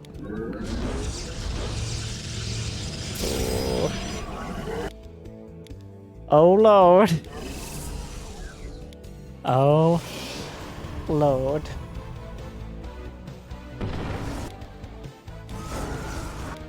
Hey, let's check. Man, we're up there.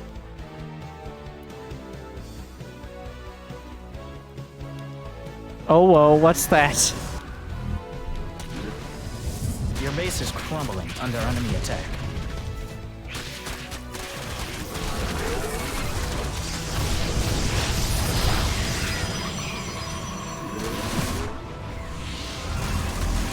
The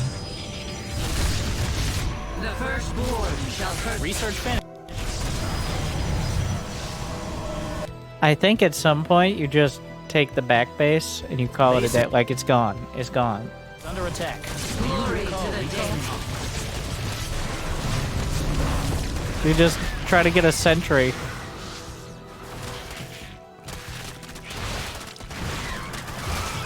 Okay. The firstborn shall persevere. Enemies in your base.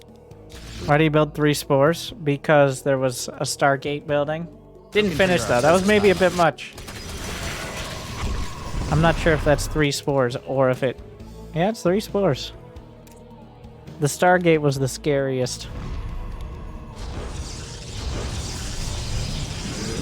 Because at this point we remembered the cannons.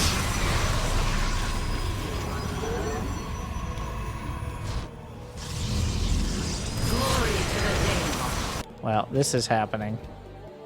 I mean, I think the moment you see the Nidus, you start building on the low ground. Trying to commit to anything on the high ground was a mistake. You had a forge! So, I would just give up on the high ground. Let them have it. Hold the low ground and know you're way ahead on economy.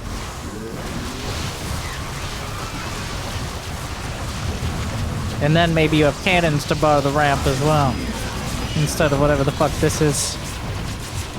There They're attacking your base. Give them some trouble. He brought drones through the Nidus and built them on the creek. Also, you should have canceled your Void Ray so you had money.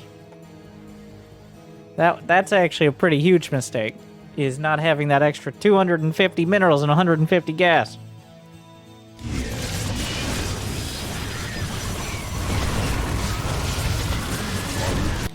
Oh yeah, not to worry, I have a plan. What? You gonna fucking Warp Prism finish the Void Ray with a waste of money prism? Is that the most convoluted mineral heavy bullshit?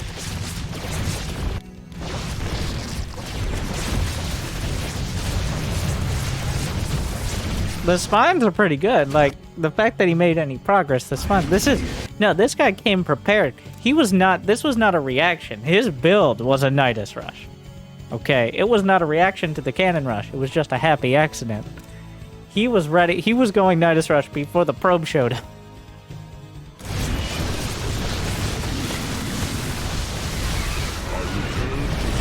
Your base is under attack. So, since nobody wanted to play PvZ, this is where we are. This is what happens. Ah, Swarm Hosts. Why, yes, but of course. Oh my god.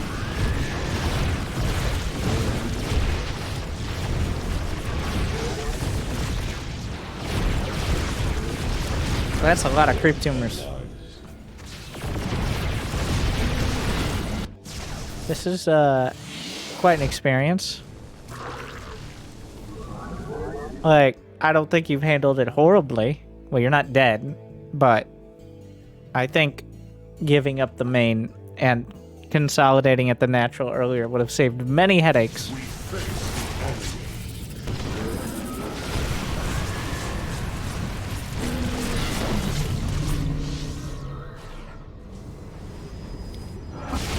Okay. Alright, the escape Nidus. A classic. Your base is crumbling under attack. That Void Ray clutching, though. That's...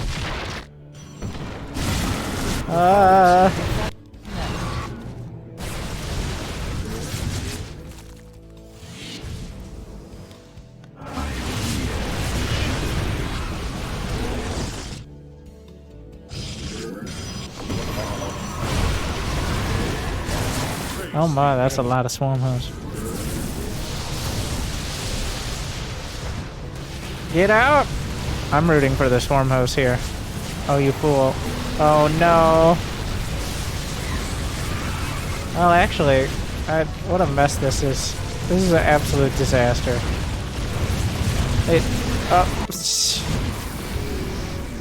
Oh no. Where's he going? Under attack. Swarm hosts are armored, yeah. He's got detection. Jesus Christ. Oh. Small loan of 1,000,000 minerals?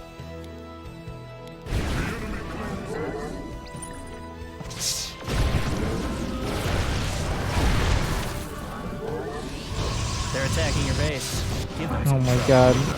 Shield battery overcharge is the real MVP here. While we might not have pylon overcharge, shield battery overcharge is quite a replacement.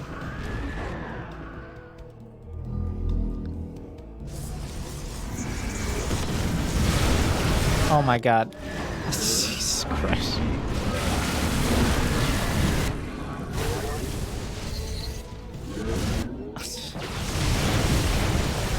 Was that a spire? Was that... Yep.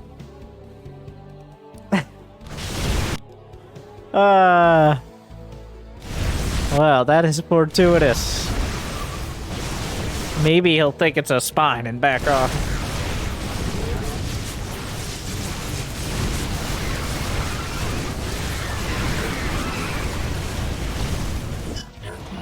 A mineral field has your resources complete. Mineral field upgrade completed. Your forces are just... Why did you back off there? An upgrade's been completed. But you're winning this fight.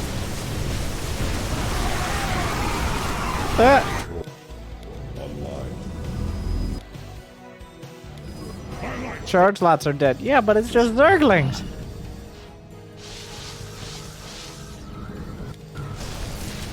You're all mined out of that Yeah, minefield. I guess all the Colossi got out. Mineral path is gone. And it's not coming back. Oh my.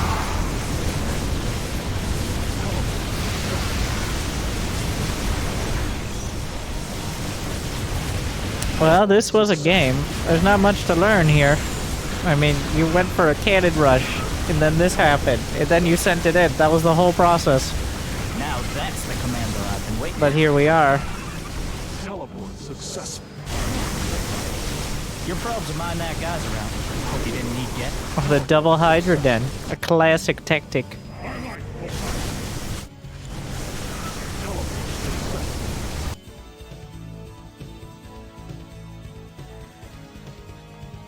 Well, I mean, it was like a bee.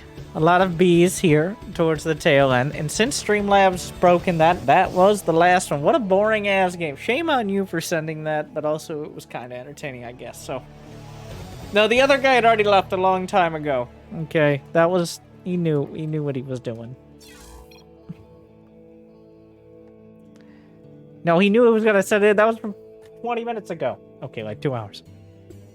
Shame feels much better than boring. It was both. It was shamefully boring.